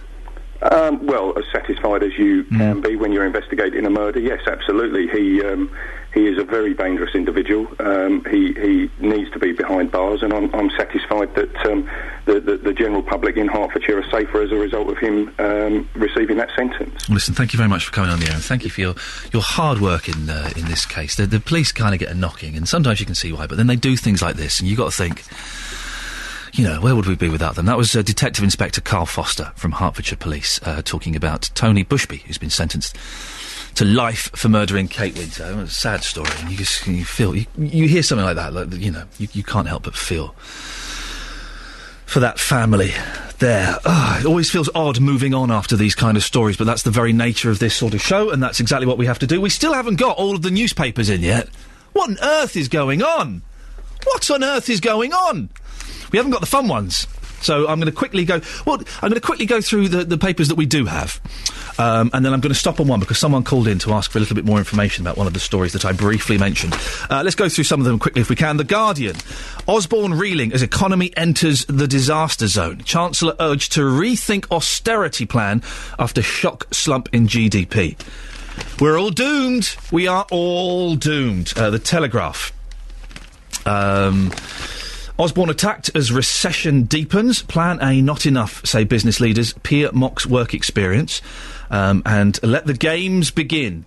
Team GB, the women's team there, celebrating winning, even though there were some upsets with the North Korean team being upset that the South Korean flag was being flown. Daily Mail, 90 primary pupils sent home a day for attacks in class. The Independent, work experience chancellor urged to quit as GDP slumps. And the Daily Express, now someone called in who's visually impaired, I don't know to what level, but wanted to hear more about this. The Daily Express, wonder drug to stop blindness. Experts find new way to restore sight. Now, don't get too excited. We mentioned this yesterday, that the Mail is particularly good at doing this, and the Express does it to a certain extent as well. They big up these exciting medical finds, and you think, oh, a cure for MS. Oh, Alzheimer's they've sorted that out now. Blindness today. And then you read the story, and actually... a cure for blindness has moved a major step closer after a simple chemical injection in the eye was shown to restore sight. Well, it turns out they've only tested it on mice so far, which means, 5-10 years away from testing it on humans? They're a long way away. So if you are blind or visually impaired, don't get too excited about that news story, I'm afraid. Call 08459 455 555. 08459 455 555. BBC Three Counties Radio. Caught me chomping on a carrot there. Can you give me a call if yesterday you saw any men walking around topless in town, wherever you are, Luton, Bedford, Milton Keynes, anywhere? If you saw that, I saw it yesterday, and it's the worst thing. We've got millions of people from all over the world in our country over here for the Olympics. They don't want to see horrible tubby blokes with their moobs and their bellies hanging out and their tats on display. We don't want it. Can the government not make an official law that you can't walk around topless in town? You very rarely get me in shorts. I'm not even a fan of shorts. The legs should not be shown. 08459 455 555 is the phone number if you've seen this happen, or you can text 81333. Start your text 3CR. We're also asking about when, how and why did you name your kids. Joe in Letchworth says, my brother named his daughter Poppy when she was born on Remembrance Day. Lovely name. It is a great name, Poppy. That's good. And Ray, come on, why? What is this? Is it because it's a summer holiday? You're all just sending in jokes? We named our son Stanley because he was delivered by C-section, or as we say, by knife. Oh, come on now, please. For goodness sakes. I'm trying to pull you up to my level. 08459 455 555 is the telephone number if you want to give us a call. Particularly get in touch if you're affected by the trains issues that are going on today. Now, Hertfordshire County Council have teamed up with Elstree Studios to simplify the process of road closures in Herts to make local filming easier. The council have agreed to pay up to £20,000 on the project so production companies can gain faster permission to film on our roads. Our reporter, Sophie Solaria, went to Elstree Studios to learn more about the legislation and get a tour of one of Hertfordshire's most famous landmarks. Hello, Sophie. My name is Maurice Bright. I am the chairman of the board of directors here at Elstree Studios. Let's talk about the legislation. How will location filming become easier with the paper? The agreement will speed up the process by which roads can be closed in order for film and television production to take place. At the moment, it's about 6 to 8 weeks. It could get it down to 3, and those extra weeks will make a big difference to small budget films that want to come to our area and invest. Let's take a little walk, shall we? Yep. Right, we've now arrived at the management suite where there's lots of posters up around us of all the films that you've made here. One of them is a film called The Man Who Knew Too Little with Bill Murray in it. That's right, and that was made at a time when the studios were very quiet, about 10 years ago. And then Bill Murray came back last year to make Hyde Park on the Hudson, and that's when we realised we had this problem and needed this legislation, because they had a very short shooting schedule, very small budget, and when they were told how much notice they needed to close one road up in Shenley, they couldn't redo the schedule in any other way, and it looked like the film might go under. So Bill Murray was the catalyst? Bill Murray certainly was, and who could be a greater catalyst than him? A great actor, much loved, and someone who enjoys the industry and enjoys our studios. But let me take you now to where the films were actually made. My husband is, he's required to speak publicly. Yeah, here we are on one of the smaller stages where the King's Speech encamped a few years ago. I have received...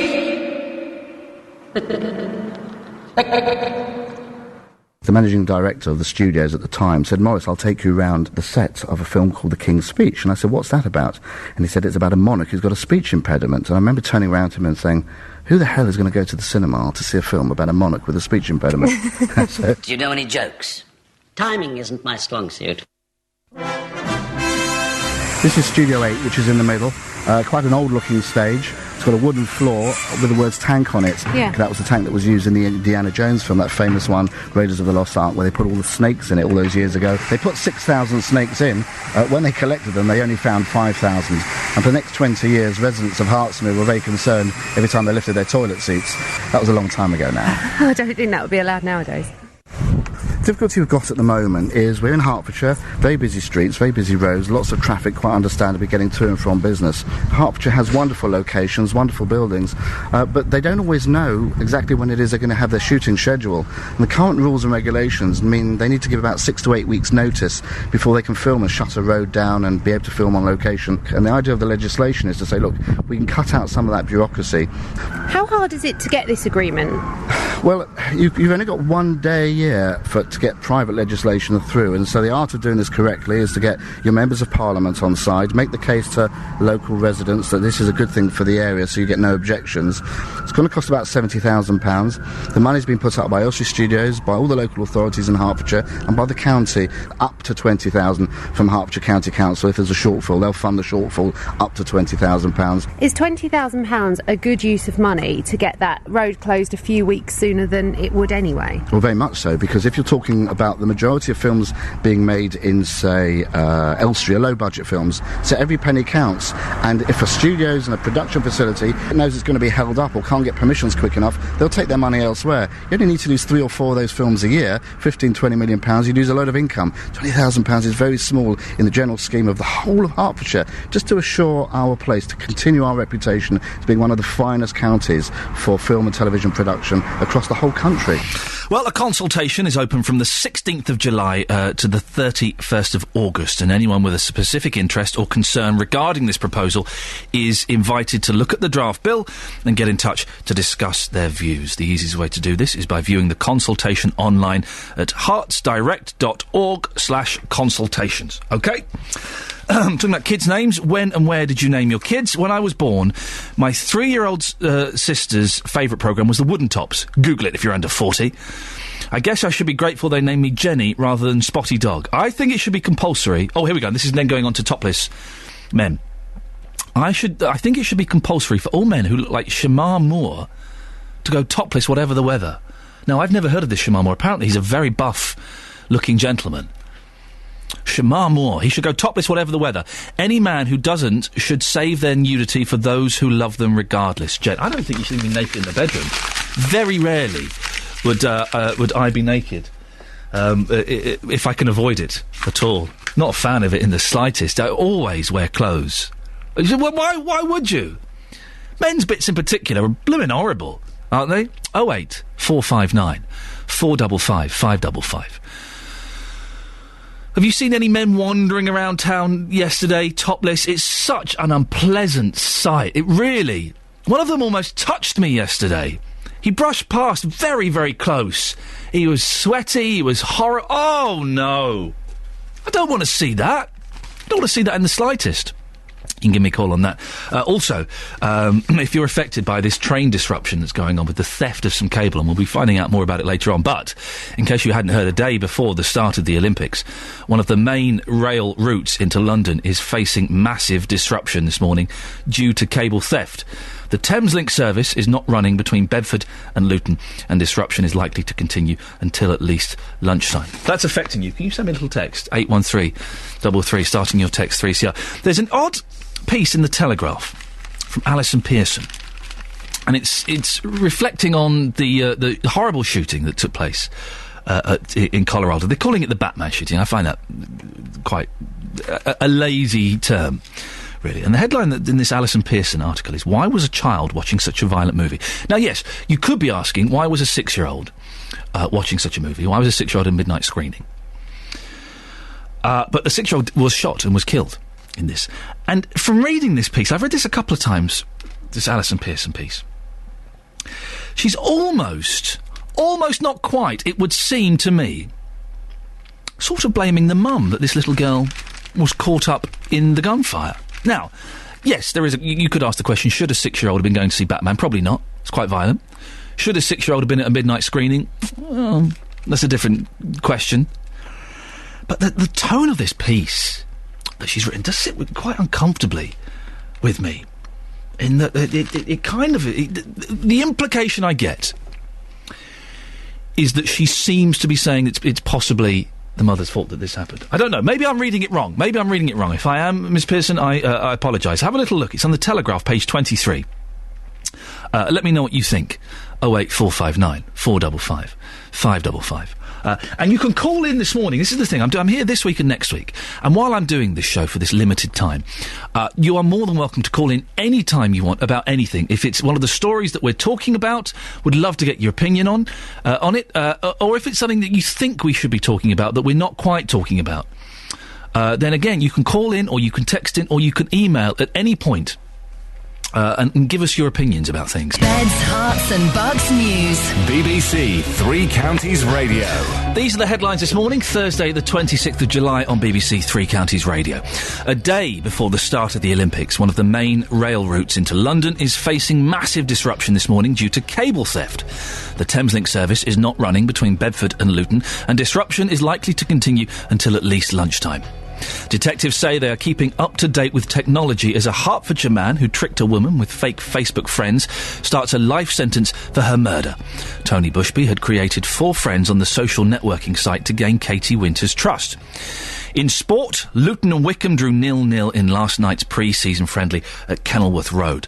The weather for Beds, Hearts and Bucks. Another very warm and sunny day with some patchy clouds. Top temperature 29 degrees Celsius. And coming up, as spectators make their way into London from other countries, it's being reported this morning that the plans to keep queues down at Heathrow may put the country at risk. I haven't got The Sun today, which is a shame, because I'd like to read it, because apparently the front page of The Sun is the story that we mentioned yesterday about the 11-year-old boy who managed to get through airport security and sneak onto an airplane to Italy.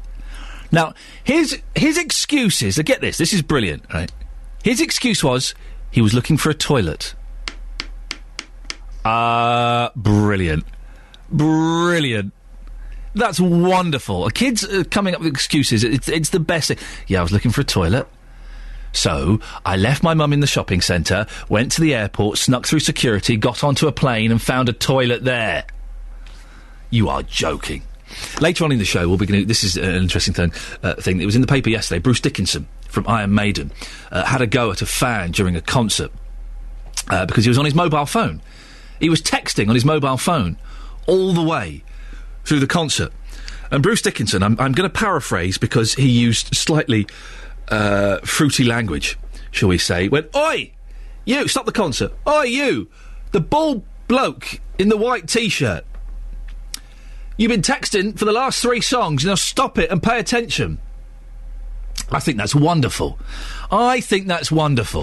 When I go to a concert, the new thing at concerts now is that everybody, as soon as the act come on stage, hold up their mobile phones and film it. And film the whole concert. come on, enjoy the moment, enjoy the experience, the live experience in front of you, not seeing it on a 3-inch screen. I might film one song.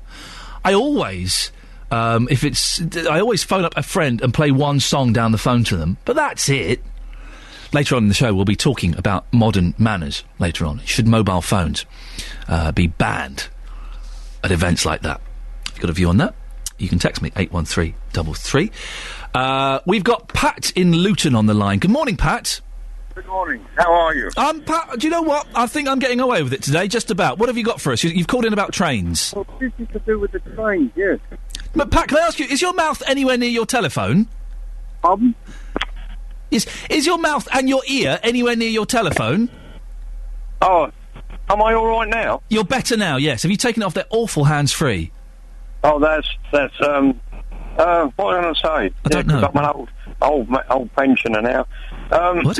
You know these cable thefts? Yes, the cable thefts that have affected the trains today, yes. Yeah. Now, this technological age, progressing as it is, now surely a simple thing would be a large map based on the. Remember that in the town centres, you get maps and you'd press and it tells you where you are. It would light up. You are here, and then you press a button, and it would light up and tell you where the swimming pool was. Right, boss. Yeah. Now, surely this technological age, they can have large maps in their offices or at a main station or the whole system or whatever they do, and not only would it light up, but a buzzer would buzz as soon as something's been interfered with along the line. And I think that can be done. You know what I mean? It makes sense. I tell you what, though, Pat, I bet that would cost millions. I don't know why, but I bet it would. And you and I would be paying for that. Oh, but we pay for everything, yes.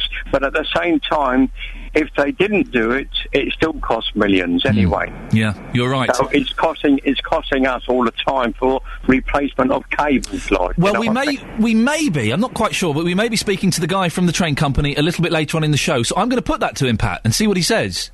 I'll be listening in. About what time do you reckon? It'll be sometime after 8. I'm not sure. Okie doke.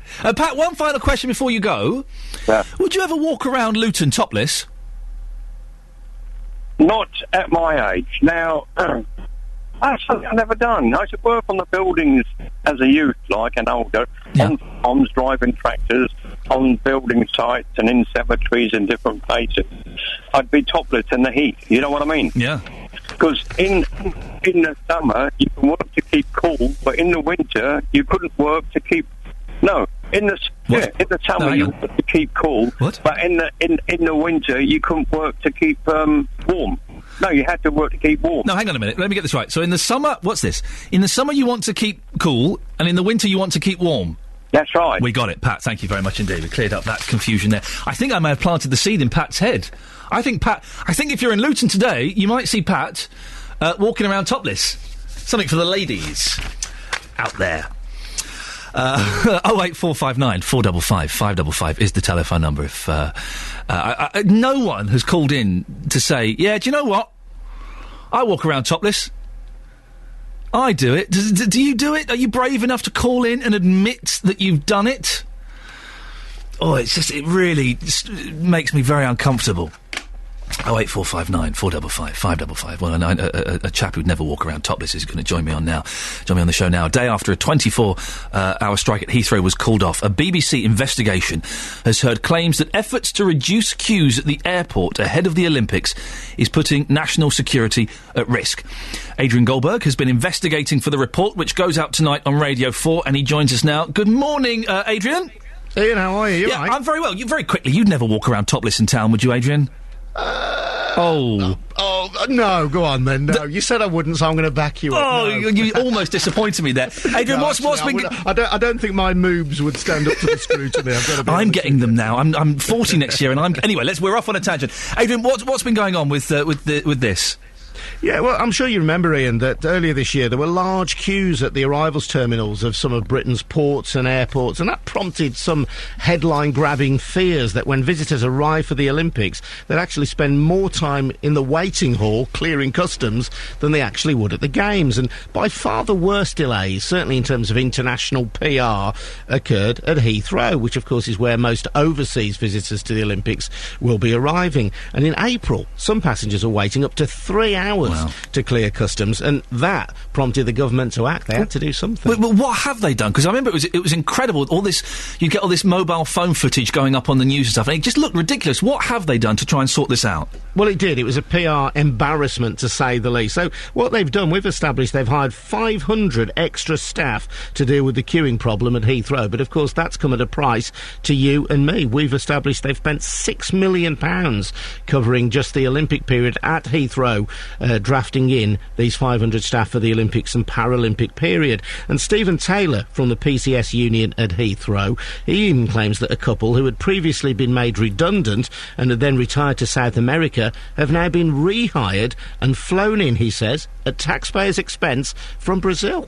Both volunteered to assist during the critical incident period of the Olympics, and for the pleasure of doing that, the taxpayer will pay their flight from Brazil, their accommodation, their subsistence, and their flight home. Fantastic. Can I get a flight to Brazil? That sounds wonderful. What does the Home Office say about this? Well, it does sound wonderful, doesn't it? I should say the Home Office categorically deny the story. Stephen Taylor from the PCS union stands by it. So there's a dispute there. What's not in doubt, though, Ian, is that 120 former Border Force employees, these are people who were deemed surplus to requirement, who've taken a taxpayer-funded package to leave the service and were made redundant, have now been temporarily rehired for the Olympic period at a cost to you, me, other taxpayers of £680,000. Now, the unions, with this background of this strike threat, which was, of course, called off yesterday, say that this proves their point that jobs in the Border Force and the Border Agency have been cut too fast and too hard.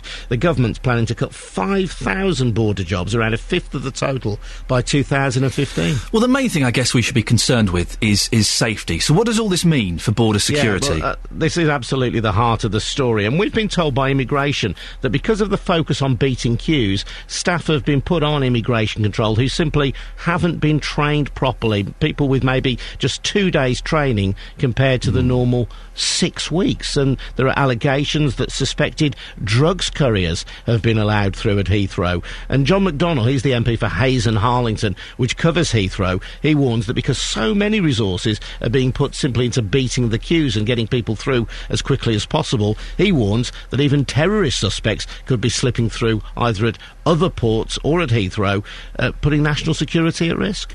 Our borders are insecure. People will be coming through who shouldn't be coming through. Goods may well be coming through that shouldn't be coming through. That includes drugs. The worst element of it, there's a real risk now that terrorist suspects are walking through. Oh, man. What does the Home Office say to that?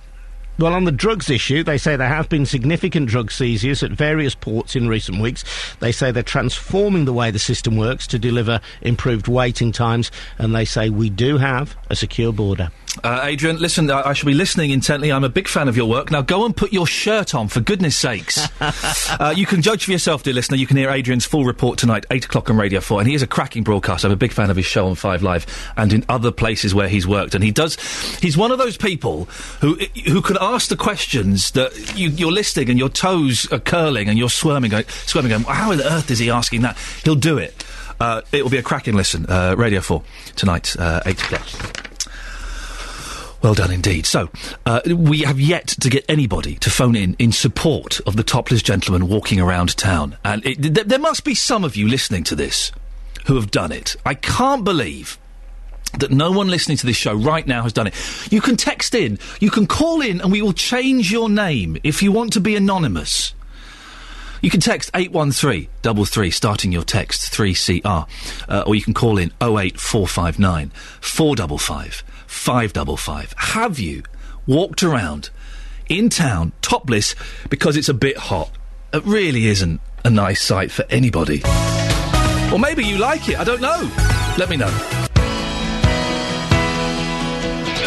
Coming up in the last hour of the show before Jonathan Vernon Smith, more on topless men, more on these trains.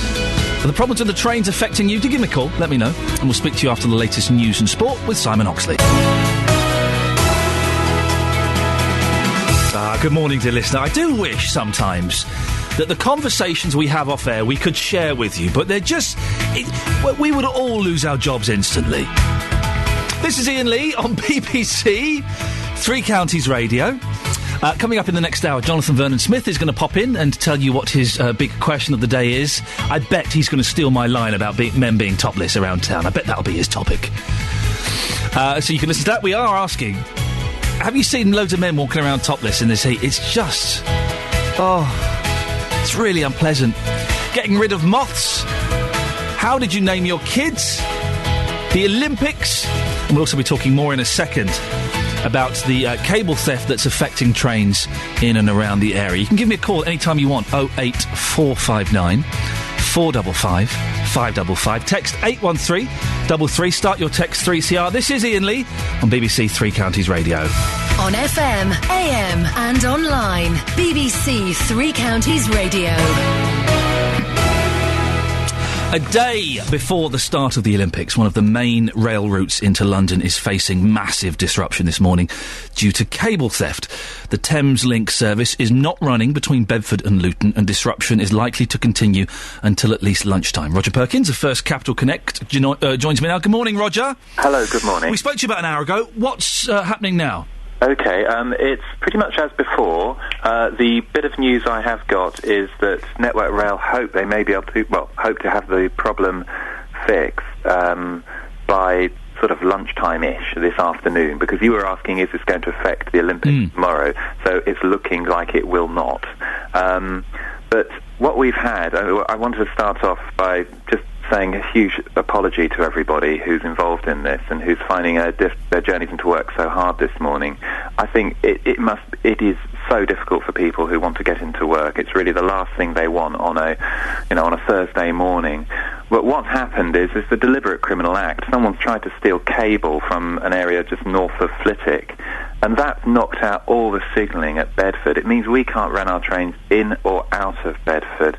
It happened overnight, and all night we've been working to mainly get our trains out of the sidings because they're trapped in the sidings, and also get replacement buses in place. Now, the buses are most of them, or a lot of them, are being used for Olympics. So we've got buses coming over from as far afield as South Wales. So you've got no buses in? No, we have got buses in. We've managed to do that, and we've had to call them in from a very long way away. From South Wales? That's incredible. We've done that. We did get some from London, and obviously we have contacts with local bus companies too, but we did find that a lot of them have got Olympic commitments, so we did that. We've managed to get all but 23 of our trains out of the sidings, but that does mean that 23 of our 109 trains aren't available for use, so that's going to affect us.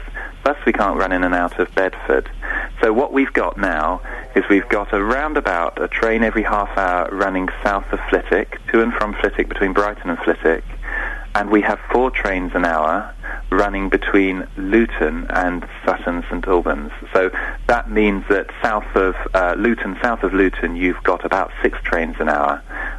So I suppose my advice might be go to Luton if you can. If you're in Bedford, you can use, of course, London Midland. You may choose to use East Midlands trains, which also can't call southbound at Bedford, but they can call northbound. So you could get onto a train at Bedford with East Midlands, go up to Wellingborough, and then catch a southbound back to London. That's another option. We've put all of these options up on our website, firstcapitalconnect.co.uk, to help people as best we can. And obviously we're getting the information out to our station staff as well, who will be doing their best to help people. It's going to be so difficult for people out there because everyone needs information, and we're doing our best to help people with that, which is why it's very useful to be able to come and talk to listeners with your station. Oh, no, and Roger, listen, we know it must be incredibly busy, so we're very grateful that you've given us some time. This cable theft, how quickly after it happened did you know about it? I don't know if I know the exact answer to that, but we would know immediately because what happened is it knocked our signalling out. Right. It means that the signaller cannot see whether points that move trains from one track to another are open or whether they're closed. It means he doesn't know where the trains are in that area. It means we cannot operate the train this safely. You can't let trains go around blind, as you can imagine. Of course, yeah, no, it would be awful. We had a caller earlier on suggesting that you install some kind of system that would monitor these cables and would alert you immediately if something was going wrong, and also the location of that. Is that practical? Yeah. Well, the point is that as soon as something like this goes wrong, you know about it because your system stops working. And can you pinpoint exactly where that problem is immediately? I'm not Network Rail. Network Rail does look after that side of things. Right. And I'm not an expert. However, they did get somebody out to site very quickly. Right. It was a deliberate act that apparently they could see where cables had been pulled away in order to access these. The cables that were cut were telecommunications, signalling cables. It's a very sad state that, it's an indication of how much metal is now worth, that people are prepared to do this and at the same time cause enormous misery to thousands of people using It's very selfish. Roger, stay there for a minute if you can. We've got our reporter Justin Dealey is at Leagrave train station. Justin, what's happening where you are now? Well, just to back up what Roger was saying, there, it's certainly easier to get a train into London from Luton compared to Leagrave. Earlier, Ian, when I spoke to you just after 7 o'clock, the information that I was told then was there wasn't a replacement bus service going from Leagrave to Bedford. Well, about 10 minutes later, a bus did actually turn up, so I can now confirm there are replacement buses going from Leagrave to Bedford. I actually got on that bus and I spoke to Kieran. Well, I was told in St Albans that someone's stolen some cables, so I knew there was going to be trouble in Luton. So, and then there's just been a big queue of buses, but none of them going anywhere. This fella didn't kind of know where he was going. He had to plug it all into his iPhone to get addresses. So it's been 40 minutes now from Luton to... Where are we now? We're in Leagrave now. Leagrave, okay, which is the other side of Luton, isn't it? So I should be in Bedford in 10 minutes. But I think what I realise is the real cost of stealing cable. I just really get the sense today of what it really costs when this stuff is stolen off of railway lines, The guys are doing their best, in fairness, but the buses were a bit chaotic and it was a little bit disorganised this morning, if I'm honest, from Luton. So it's a frustrating day for you. Fingers crossed you'll get to Bedford as quickly as possible, and tomorrow, of course, you won't have this problem. We can only hope. Well, I hope so, yeah, and I'll have to make other arrangements and leave a lot earlier and try and work around it as best I can. But So that was Kieran earlier on this morning on the bus on his way to Bedford.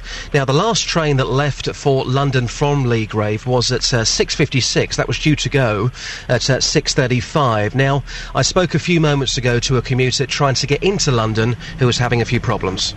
So there hasn't been a train since, 6:56. We're looking at platform 1. Lots and lots of people. Are you going to take your chances on that train? Well, I would like to say I'd like to take my chances, but the likelihood is that I probably won't be able to get on. And it's already packed. And like I said, the likely chances are I won't be able to get on it. And you've actually made specific arrangements to be here to get on this train. You've been to the L&D this morning. Everything was planned out nicely until you got here. Yes, exactly. So it's very disappointing getting here. And, the usual problem is signal problems, but today it's cable theft, which seems to be a common trend, which needs to be looked into and for it not to happen. Because, lots of people need to get to work, and it's quite frustrating not being able to get to work on time when you're here on time to get to work on time. And just lastly, what about the information that you received today from staff? Has that been up to scratch? Well, the information we received is that we'll have replacement buses, but only going to Bedford. Unfortunately, I need to get to London, and the replacement bus service is not made available for that. So we wait, not sure how long, but here we are waiting. We can only hope that she gets on that train and she goes into London. So I think most people this morning, Ian, they understand there are gangs of criminals out there who are stealing cable. But this is a story, and again, I'll say it again like earlier on, it's a story that we've covered many, many times before here on BBC Three Counties Radio. And these people, they want something done about it. Roger, what can we do about it? I've got Roger Perkins from First Capital Connect. Roger, what can we do to stop these little idiots stealing the cable and disrupting everyone's journeys? It's a good question. It's one I know Network Rail is... it's in everyone's interest to overcome this, to somehow stop them from doing this. we've got to realise the rail network it's very, very long. There's a huge number of miles through the track, lots of opportunities for people to get on the track. We can't police it from one end to the other. It's hundreds of miles.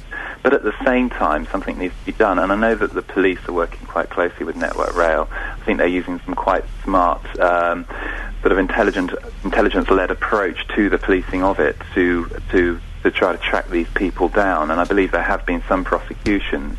It's not quite my area, I suppose. No, of course. However, it is our area because it's our people, our customers and our passengers who get affected, and frankly ourselves as well. I mean, it's been a hugely frustrating and difficult night for us. We've been working through the night to get the trains out of the sidings and to stitch together a train service that will at least give people like that poor lady on the platform a chance to get into London. I mean, the thought of her trying to pack herself onto, one of the 2 trains an hour that are coming through, I really feel for her and all the other people on the platform. And again, I can only apologise.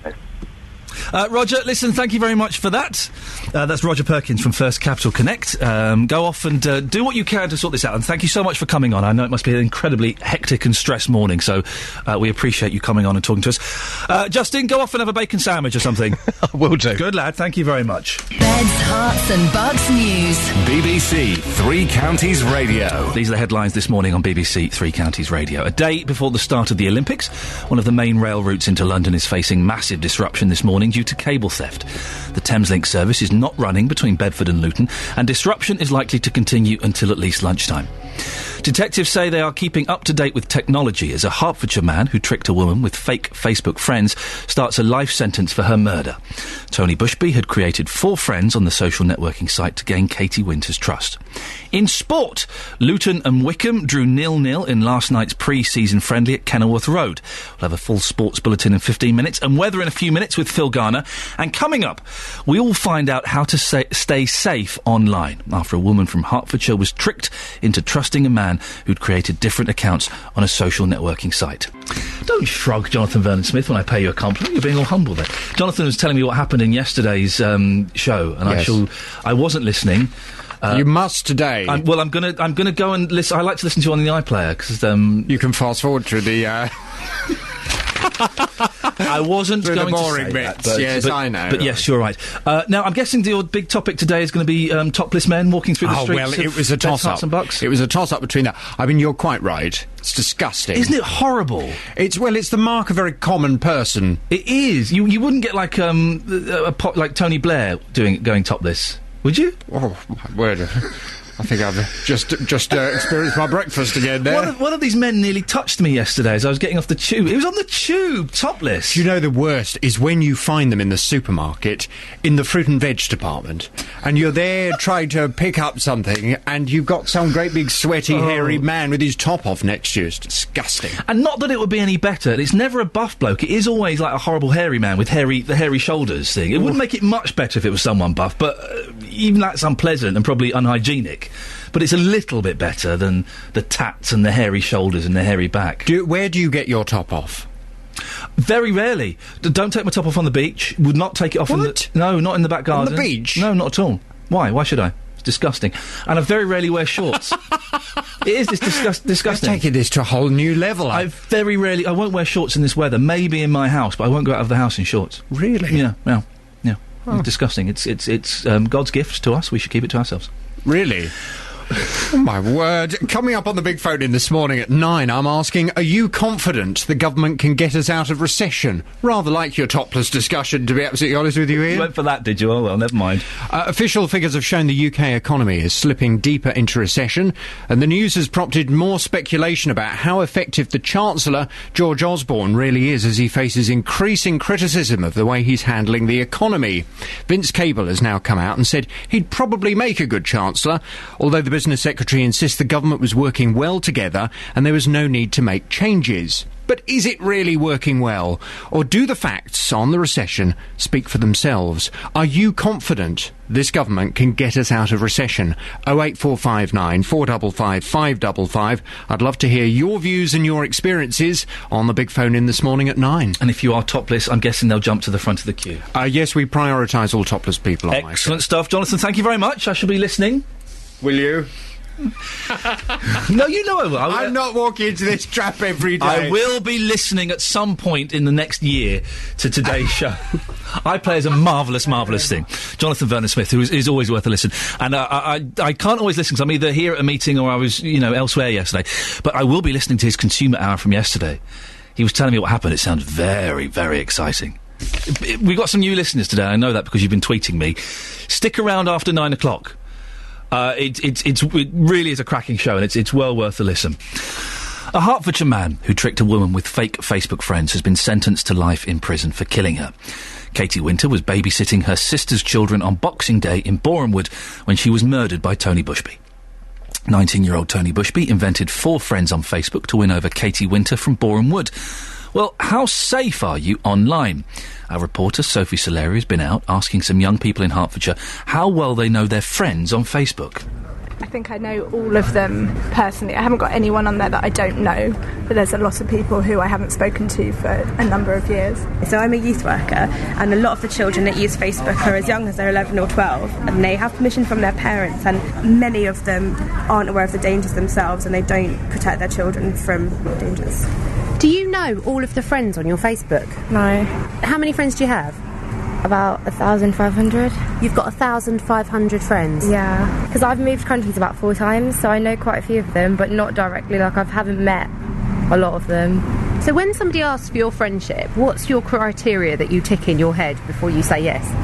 On Facebook, I just accept everyone, really.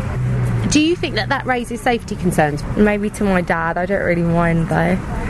What kind of things do you post up on your Facebook? Pictures, like what I'm doing that day and stuff. Is it acceptable for the strangers to see this? Probably not, now that you say it. Yeah, I didn't really think about it. I had a Facebook page with loads of people that weren't my friends on there, and I thought, this is crazy, so I closed it down, and now I've got just like a little private... I've got one of those ridiculous pages where you click a button and it likes you. Nonsense. But I've got a private Facebook page where it's just for friends and family, and I put up pictures of the kids, and it's quite a private thing. Well, Tony Neate is the chief executive of the national campaign Get Safe Online. Good morning, Tony. Morning, Ian. Tony, we heard there that there are people sharing personal data with others who are virtually strangers. That can't be good, can it? No, I don't think it is. And being the age I am, I'm with 3 daughters, I've got to listen to a little bit of what that young lady said when she said, well, my dad wouldn't like it. Well, no, your dad's been around a bit, and maybe he's a bit concerned about it as well. We've got to watch out for these false friends, and we wouldn't do it in the street, just walk up to somebody and make them your friend, but we seem to do it online. Quite strange.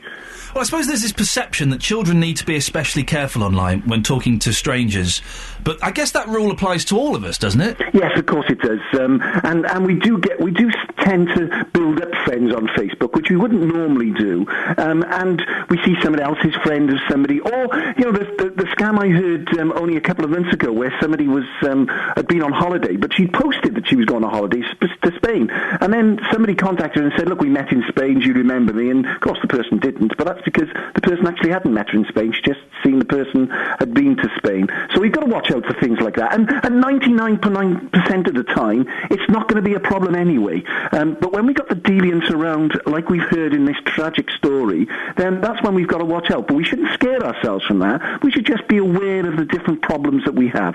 Do you know, that's an excellent point you've made there, Tony, because I think there is a lot of scaremongering around things like this. And obviously the case that we're talking about today is a tragic example of what can happen, and it's an extreme. And the internet is fun. People forget that. The internet is fun. You also mentioned that someone posting they were going away on Spain. Never post online when you're going on holiday. No. You're virtually saying, hello, burglars, my house is empty for 2 weeks. Would you like to come round and steal my TV? Yeah, and what you've normally done is you've normally 6 months earlier said that you've had a brand new 50-inch TV, so when you come round, make sure you bring a van with you to make sure you fit it. But no, I mean, we've got to remember that there are Walter Mitty's out there in the real world. They don't appear just because we have the internet. If she'd have met this person in a different location, in a school, in a college, in a pub, in a cafe, he probably would have come out with some stories anyway. He's just used the tools that are available to us now. And that's what we've just got to be aware about. But we've got to use it sensibly, and use it and enjoy it. As I said, I've got 3 daughters. They all use the internet. I use the internet. I think it's fantastic. But let's do it sensibly, and let's do it with a little bit of security in mind. How can people protect themselves online, Tony? What's your advice? Well, I think one of the things we've got to do is be very careful about what we say about ourselves. And I think what a lot of people forget is what you say about other people.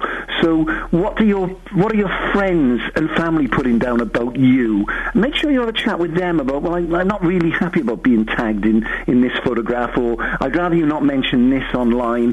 This is because we become very open. I think we sit in our homes and in our bedrooms and we think we're only talking to our friends online, but actually we're potentially talking to the whole world, and the whole world have access to what we're doing. So we've just got to think a little bit cleverer now when we're online and what we're going to say. Now, in this story, the terribly sad story we've been talking about today, this guy set up fake identities online, and I've been plagued, not in anywhere to the same level, but I've been plagued by idiots setting up fake identities to try and find out information about me and then getting abusive, and I've had some horrible stuff said to me on Twitter and Facebook about my family and stuff. Can you protect yourself against these fake identities? Can you ever trust what we're told on the internet? Well, again, there's probably millions of instances, which is a great news story. People making great friends, having lifetime friends, even having relationships, which have all been very successful. There is a small, very, very small proportion which turn wrong, and you've been at the end of some of that, Ian, and it's not great. What you've got to do is keep your eye on what you're doing. Make sure that you don't have these friends joining you. Let the social networking site know about these problems, and of course, if it gets any more serious, then there is legislation that covers in relation to it. I'm not suggesting that for the first time you get a bad email you should be contacting the police, but there is always that area that you can go down. Talk to people about what you're doing. Certainly if you're younger, talk to your friends, try and talk to somebody a bit more grown up to ask them about it. You know, not every child goes and speaks to their parents. Facebook is quite good at dealing with these sort of things, I think, and they will close down accounts when they know there is something suspicious going on. I tell you what's not brilliant, Tony, very quickly, is Twitter. I was getting such abuse on Twitter, some horrible person saying horrible, violent things about my little boy. And I would block him, and he set up about 150 different accounts on Twitter. And I kept contacting Twitter, and they went, well, to be honest, he's not doing anything that contravenes our rules. And they wouldn't do anything about it. Yeah, well, we've got to be looking at things like that. Yeah. We've got to be pressurising organisations and these social networking to make sure, because it can ruin somebody's life. So we have got to keep the pressure on to make sure that they're monitoring what we're doing and listening to us when we have a problem. Tony, listen, absolutely fascinating. Thank you very much. Tony there is Chief Executive of the national campaign Get Safe Online. And he's right to say that we can get a bit too excited about all of this, because we do hear these horrible, horrible stories, like the story we heard today about Katie Winter. But the internet is fun, and if you play in it safely, it's a fun place, and you can have fun, and you can meet interesting people, but just maybe have your wits about you a little bit more. On FM, AM and online, BBC Three Counties Radio. Later on in the show, we'll be talking to an etiquette expert about taking mobile phones to concerts after Bruce Dickinson, the lead singer from Iron Maiden, shouted at someone at a concert, during the concert, "Oi you, the bald gentleman in the white T-shirt, you've been texting for the last 3 songs, stop it." Well, the official Iron Maiden Twitter feed has tweeted a smiley face at me. Well, it's done a colon, a dash, and a closed bracket. I think that's a smiley face. I was sat next to Bruce Dickinson once in the theatre. I went to see Jerusalem, this sprawling 3.5 hour long epic that was wonderful. When I was told that it was 3.5 hours or 3 hours long, I was like, oh, really? I like plays to be 90 minutes, no intervals, you're in, you're out. I don't like... If there's an interval in a play, the play is too long. But this play was wonderful, and I was sat next to a gentleman, a very smart, well-spoken gentleman with sort of short hair, and I was thinking, I know this guy from somewhere. How do I know this guy? And then I got it. I worked out who it was. There were some aeroplane sound effects in the play, and he leaned over to his wife and went, "Oh yeah, that's the Boeing 727 Mark IV DA." And I went, "It's Bruce Dickinson," because he's a pilot. He's like a plane expert, and what he often does is he flies jumbos, and they'll do tours. Iron Maiden will do concerts. My friend went to a concert in Iceland, an Iron Maiden concert in Iceland, and Bruce Dickinson flew the plane. It was flight number 666. Yeah, I know, cheeky. And so that's how I worked out it was him, and I kind of got chatting to him, but I was being cool, and I was pretending that I wasn't quite excited that I was sat next to Bruce Dickinson, and I was being quite cool. Anyway, we'll be talking to an expert later on, and it is the thing, isn't it? When you go to concerts now, that everybody holds up, as soon as the act come on stage, they hold up their mobile phone and they start recording everything.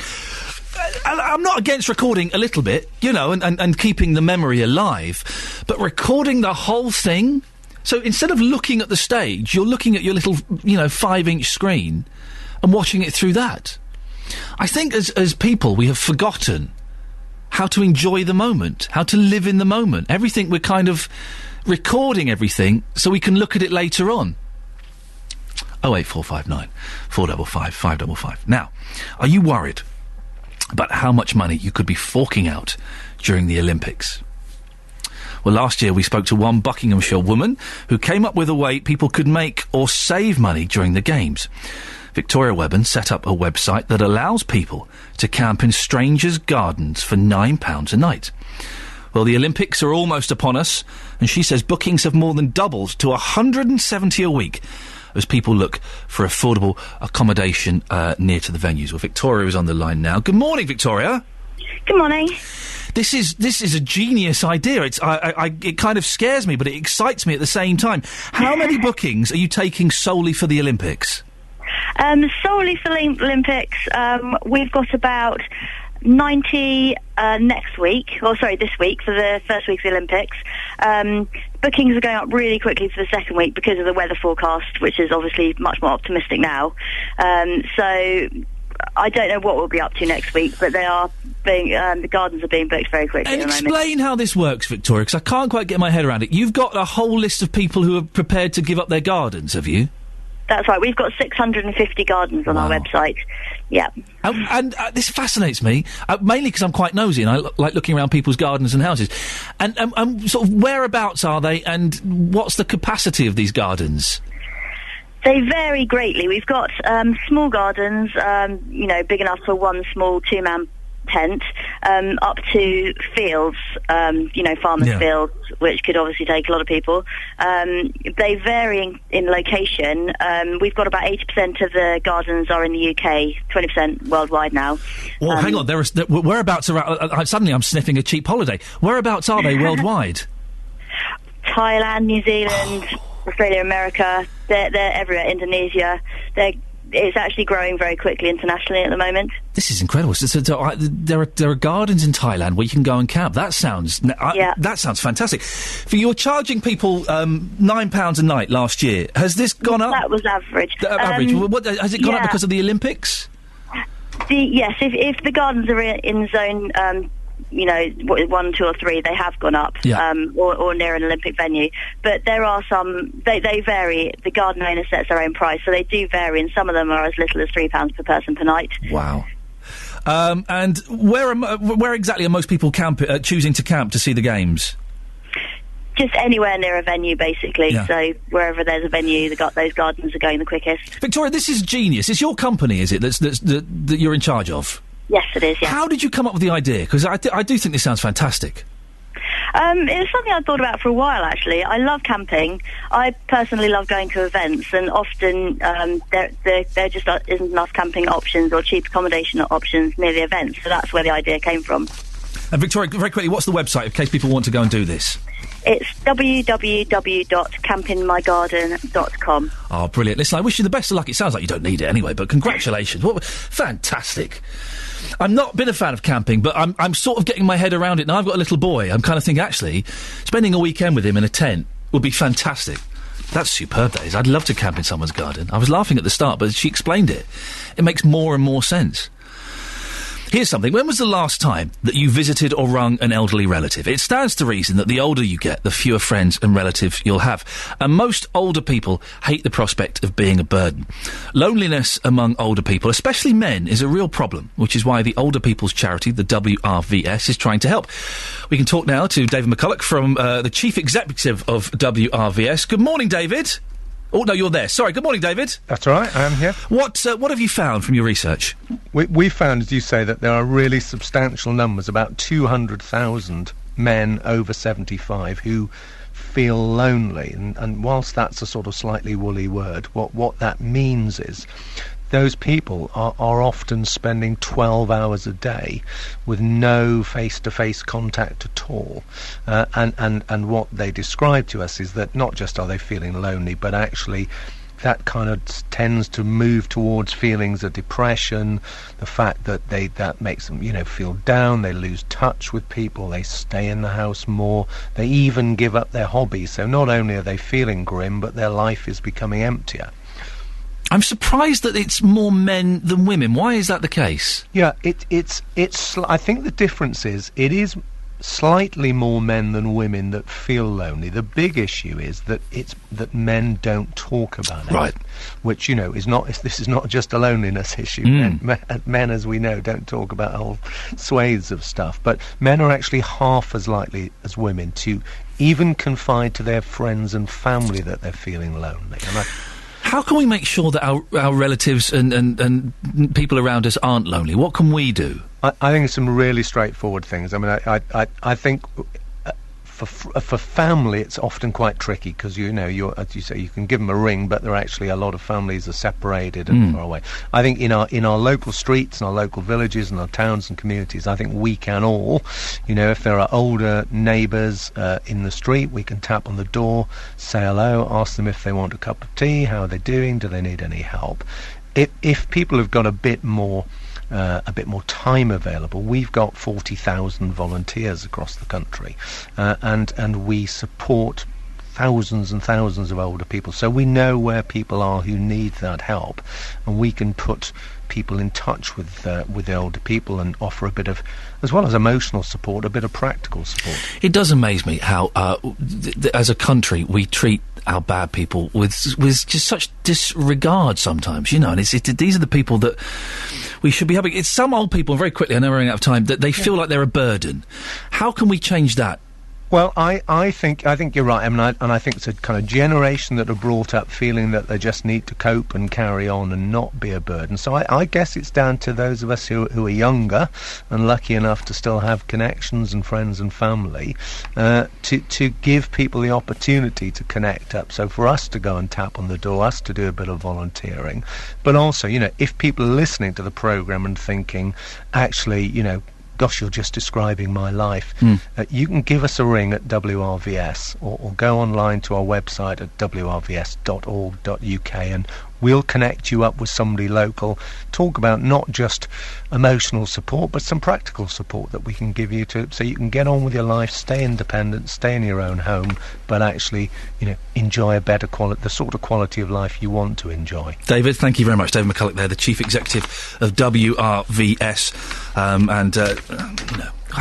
why do we treat old people so badly in this country? It always amazed me that we do that our old people and our sick people and the kids, we should be looking after them. We very rarely do. Right. Beds, Hearts and Bucks News. BBC Three Counties Radio. These are the headlines this morning on BBC Three Counties Radio. A day before the start of the Olympics, one of the main rail routes into London is facing massive disruption this morning due to cable theft. The Thameslink service is not running between Bedford and Luton, and disruption is likely to continue until at least lunchtime. Detectives say they are keeping up to date with technology as a Hertfordshire man who tricked a woman with fake Facebook friends starts a life sentence for her murder. Tony Bushby had created 4 friends on the social networking site to gain Katie Winter's trust. In sport, Luton and Wickham drew 0-0 in last night's pre-season friendly at Kenilworth Road. The weather now for Beds, Hearts and Bucks. Another very warm and sunny day with some patchy cloud. Top temperature 29 degrees Celsius. And coming up, to celebrate the final day of the Olympic torch relay, a very special group of musicians will be playing at London St Pancras Station, all the way from the United States. Find out more in the next few minutes. And the JVS show is back at 9 o'clock with a big phone-in, and today he's asking, are you confident the government can get us out of recession? Sean French has tweeted me. We're talking about how you named your children, and he says, my daughter is named after See Emily Play by Pink Floyd. I went out with, speaking of old hippies and heads, I went out with a girl called Lola. And her initials were LSD, after the drug, because her parents were hippies in the 60s. This is a great story coming up here. And I'm totally support Bruce on this. The lead singer of Iron Maiden has blasted a fan who texted in the front row during a recent US show. Bruce Dickinson swore at the man who he called the guy with the bald head in the white shirt for texting during his last 3 songs. Well, Diana Mather is a former actress and singer and runs Public Image, a company advising on modern manners and communication. Good morning, Diana. Good morning. What do you think of what Bruce Dickinson did? I think he was absolutely right. Yes. I think it's just appalling. I mean, you go to a gig to watch the gig. Yep. What are you doing texting? I mean, you know, what are you doing with your mobile phone on, for a start? Yep. You know, we've got to stop phones taking over our lives. You know, I can remember a time where you didn't have any and life went on really well. We managed to survive.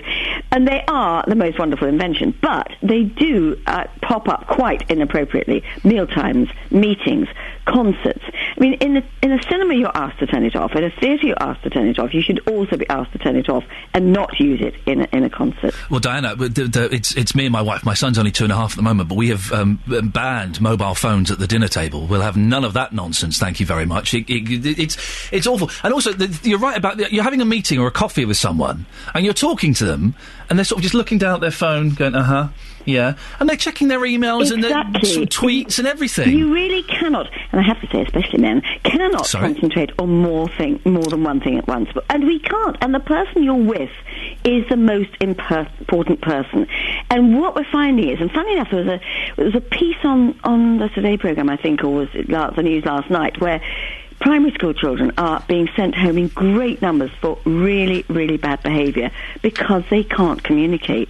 And part of that is that they're stuck in front of a television, they're allowed mobile games on phones far too early, and they're just losing the ability to read body language or communicate properly, which makes them aggressive. So really, the mobile phone should be used when it's necessary. But if you think of the amount of money wasted in meetings, waiting for people to start because they're on their phone, as you say, they're not concentrating properly, so you have to repeat because they're checking their emails during a meeting. And it's such bad manners. You've been a performer and a singer. What would you feel like if you're putting your heart and soul into a performance, as I've seen Bruce Dickinson, and he gives everything, and then you look down and in row 3 there's someone, texting or doing something silly with their phone. How would that make you feel, Diana? Very insulted, because something like Bruce Dickinson, Iron Maiden, they've been going a long time. They have put their heart and soul and many years of experience. If you can't be bothered to concentrate, don't go to the concert. Somebody else could have that ticket who's really going to enjoy it and put their heart and soul in watching. And as an actor, it's really off-putting because you suddenly think if you let your mind go, you can lose your lines, but also you think, am I that bad? I probably was, which is why I'm not an actress now. Years and years ago, I can't remember how long ago it was, I saw Kevin Spacey in The Iceman Cometh, right? And it's this huge, sprawling, epic play. It's about 4 hours long with 2 intervals.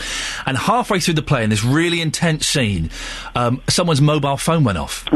And Kevin Spacey was brilliant. Without missing a beat, he just pointed to the man and went, "Tell them we're busy."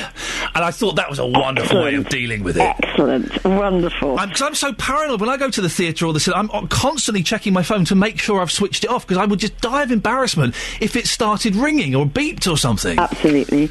And it's just, as I say, it is just lack of consideration for anyone else. I am so important. I have to have my phone on all the time. No, you don't. It's probably only the President of the United States, and he doesn't even have one. His aides have to have them on all the time. Exactly. None of us, the rest of us, no, it'll wait. Diana, thank you very much. A pleasure to talk to you and to speak sense to someone. Diana Mather there, who is the former actress and runs Public Image, a company advising on modern manners and communication. Well done, Bruce Dickinson. I wish I could tell you what he said. He was very potty-mouthed. If you've never seen Iron Maiden, I haven't seen them for years, actually. It's probably about 10 years since I saw them live. Probably about 10 years. It's a cracking band. They're a cracking band. Come on. Who'd have thought we'd be on BBC Three Counties Radio discussing Bruce Dickinson? We're talking about bells. At 12 minutes past 8 tomorrow, where the whole country is being urged to ring bells to celebrate the start of the Olympics. Barry's called in. Good morning, Barry. Morning, Ian. You're taking part in this, are you? Yes, I'm Barry the Boiler, known as Barry the Boiler on Three Counties. Oh, celebrity. I'm tower captain of All Saints Leighton Buzzard, which are one of the premier rings in the Three Counties. As you always say on the BBC, there will be lots of other towers in the Three Counties taking part in this. We've been asked to ring at 12 minutes past 8, which I believe is 12 hours train to the Olympics. But Barry, we're losing you. What on earth is going on there? Is that a train? That is a train. Fantastic. Yeah, I'm on my allotment, and I've got the... We're working on it. Euston line running by me. So where are you going to be tomorrow at 12 minutes past 8 ringing your bells? We shall be at the Church of All Saints, Leighton Buzzard. It's the big church in the middle that you can see the spire whichever way you drive into town. If there are any bell ringers that aren't ringing anywhere, they're welcome to come along, because we've got 12 bells here, and as the government haven't declared it a public holiday, lots of our ringers will be at work. They'll be at work. Barry, I've got to move on because we want to fit this in, but people do go down there tomorrow and try and help if you can.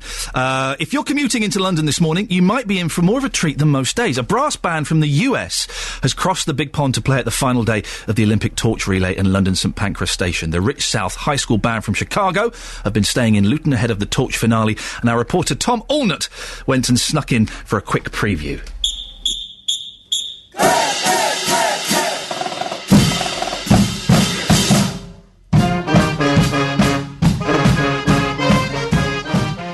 I'm here with Y.L. Douglas, the band director of Rich South High School Band, and as you can hear, the band are rehearsing in the background. Tell me a bit about the band, Y.L. We're 109 strong, but we brought a third of that with us today, and we're looking for an exciting time out here in London for the Olympics, and just we're bringing the party to London. I'm just letting you know, we're bringing the party to you. So you're from Chicago. I am. And you're going to be playing in the final leg of the Torch Relay tomorrow in London. Yeah. How does that feel to be part of such a momentous event? Extremely honourable. I mean, very humbling as well. Just with Sandra, who's been assisting us, and just being a part of that, the very beginnings of the Olympics and the torch lighting ceremony. We're blessed. We're blessed. And we thank everyone who made that happen for us. I'm nervous for you. Are you nervous? You know what?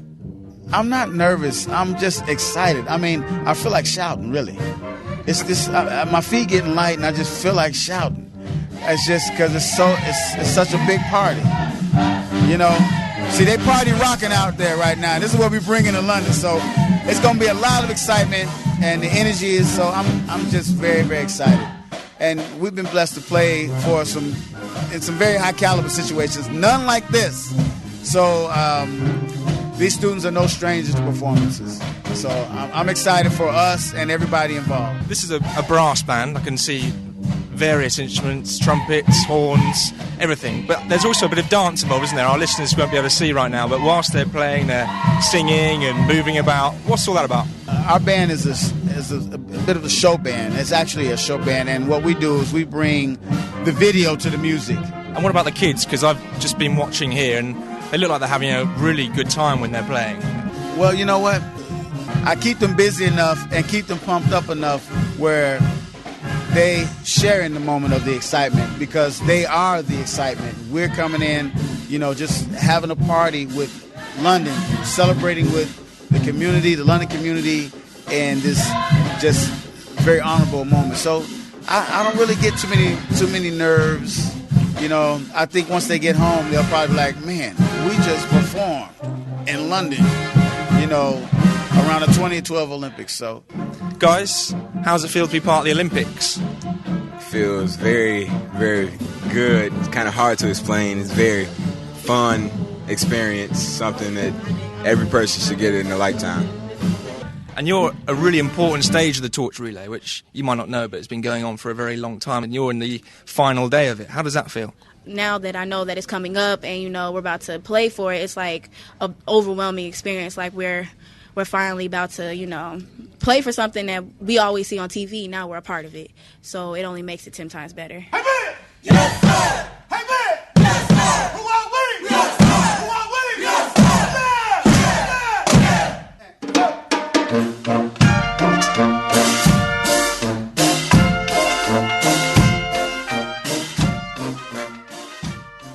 There you go. There's nothing better than a brass band first thing in the morning. We should have got them in the studio. That's what we should have done. We'll be back tomorrow listening to bells at 12 minutes past 8. I'm going to try and find a bell today. Ray has texted in. His son really is called Stanley because of the cesarean. It wasn't a joke. I'm sorry. I'm back tomorrow at 6. Jonathan is up next. Getting beds, hearts and bucks talking. This is BBC Three Counties Radio.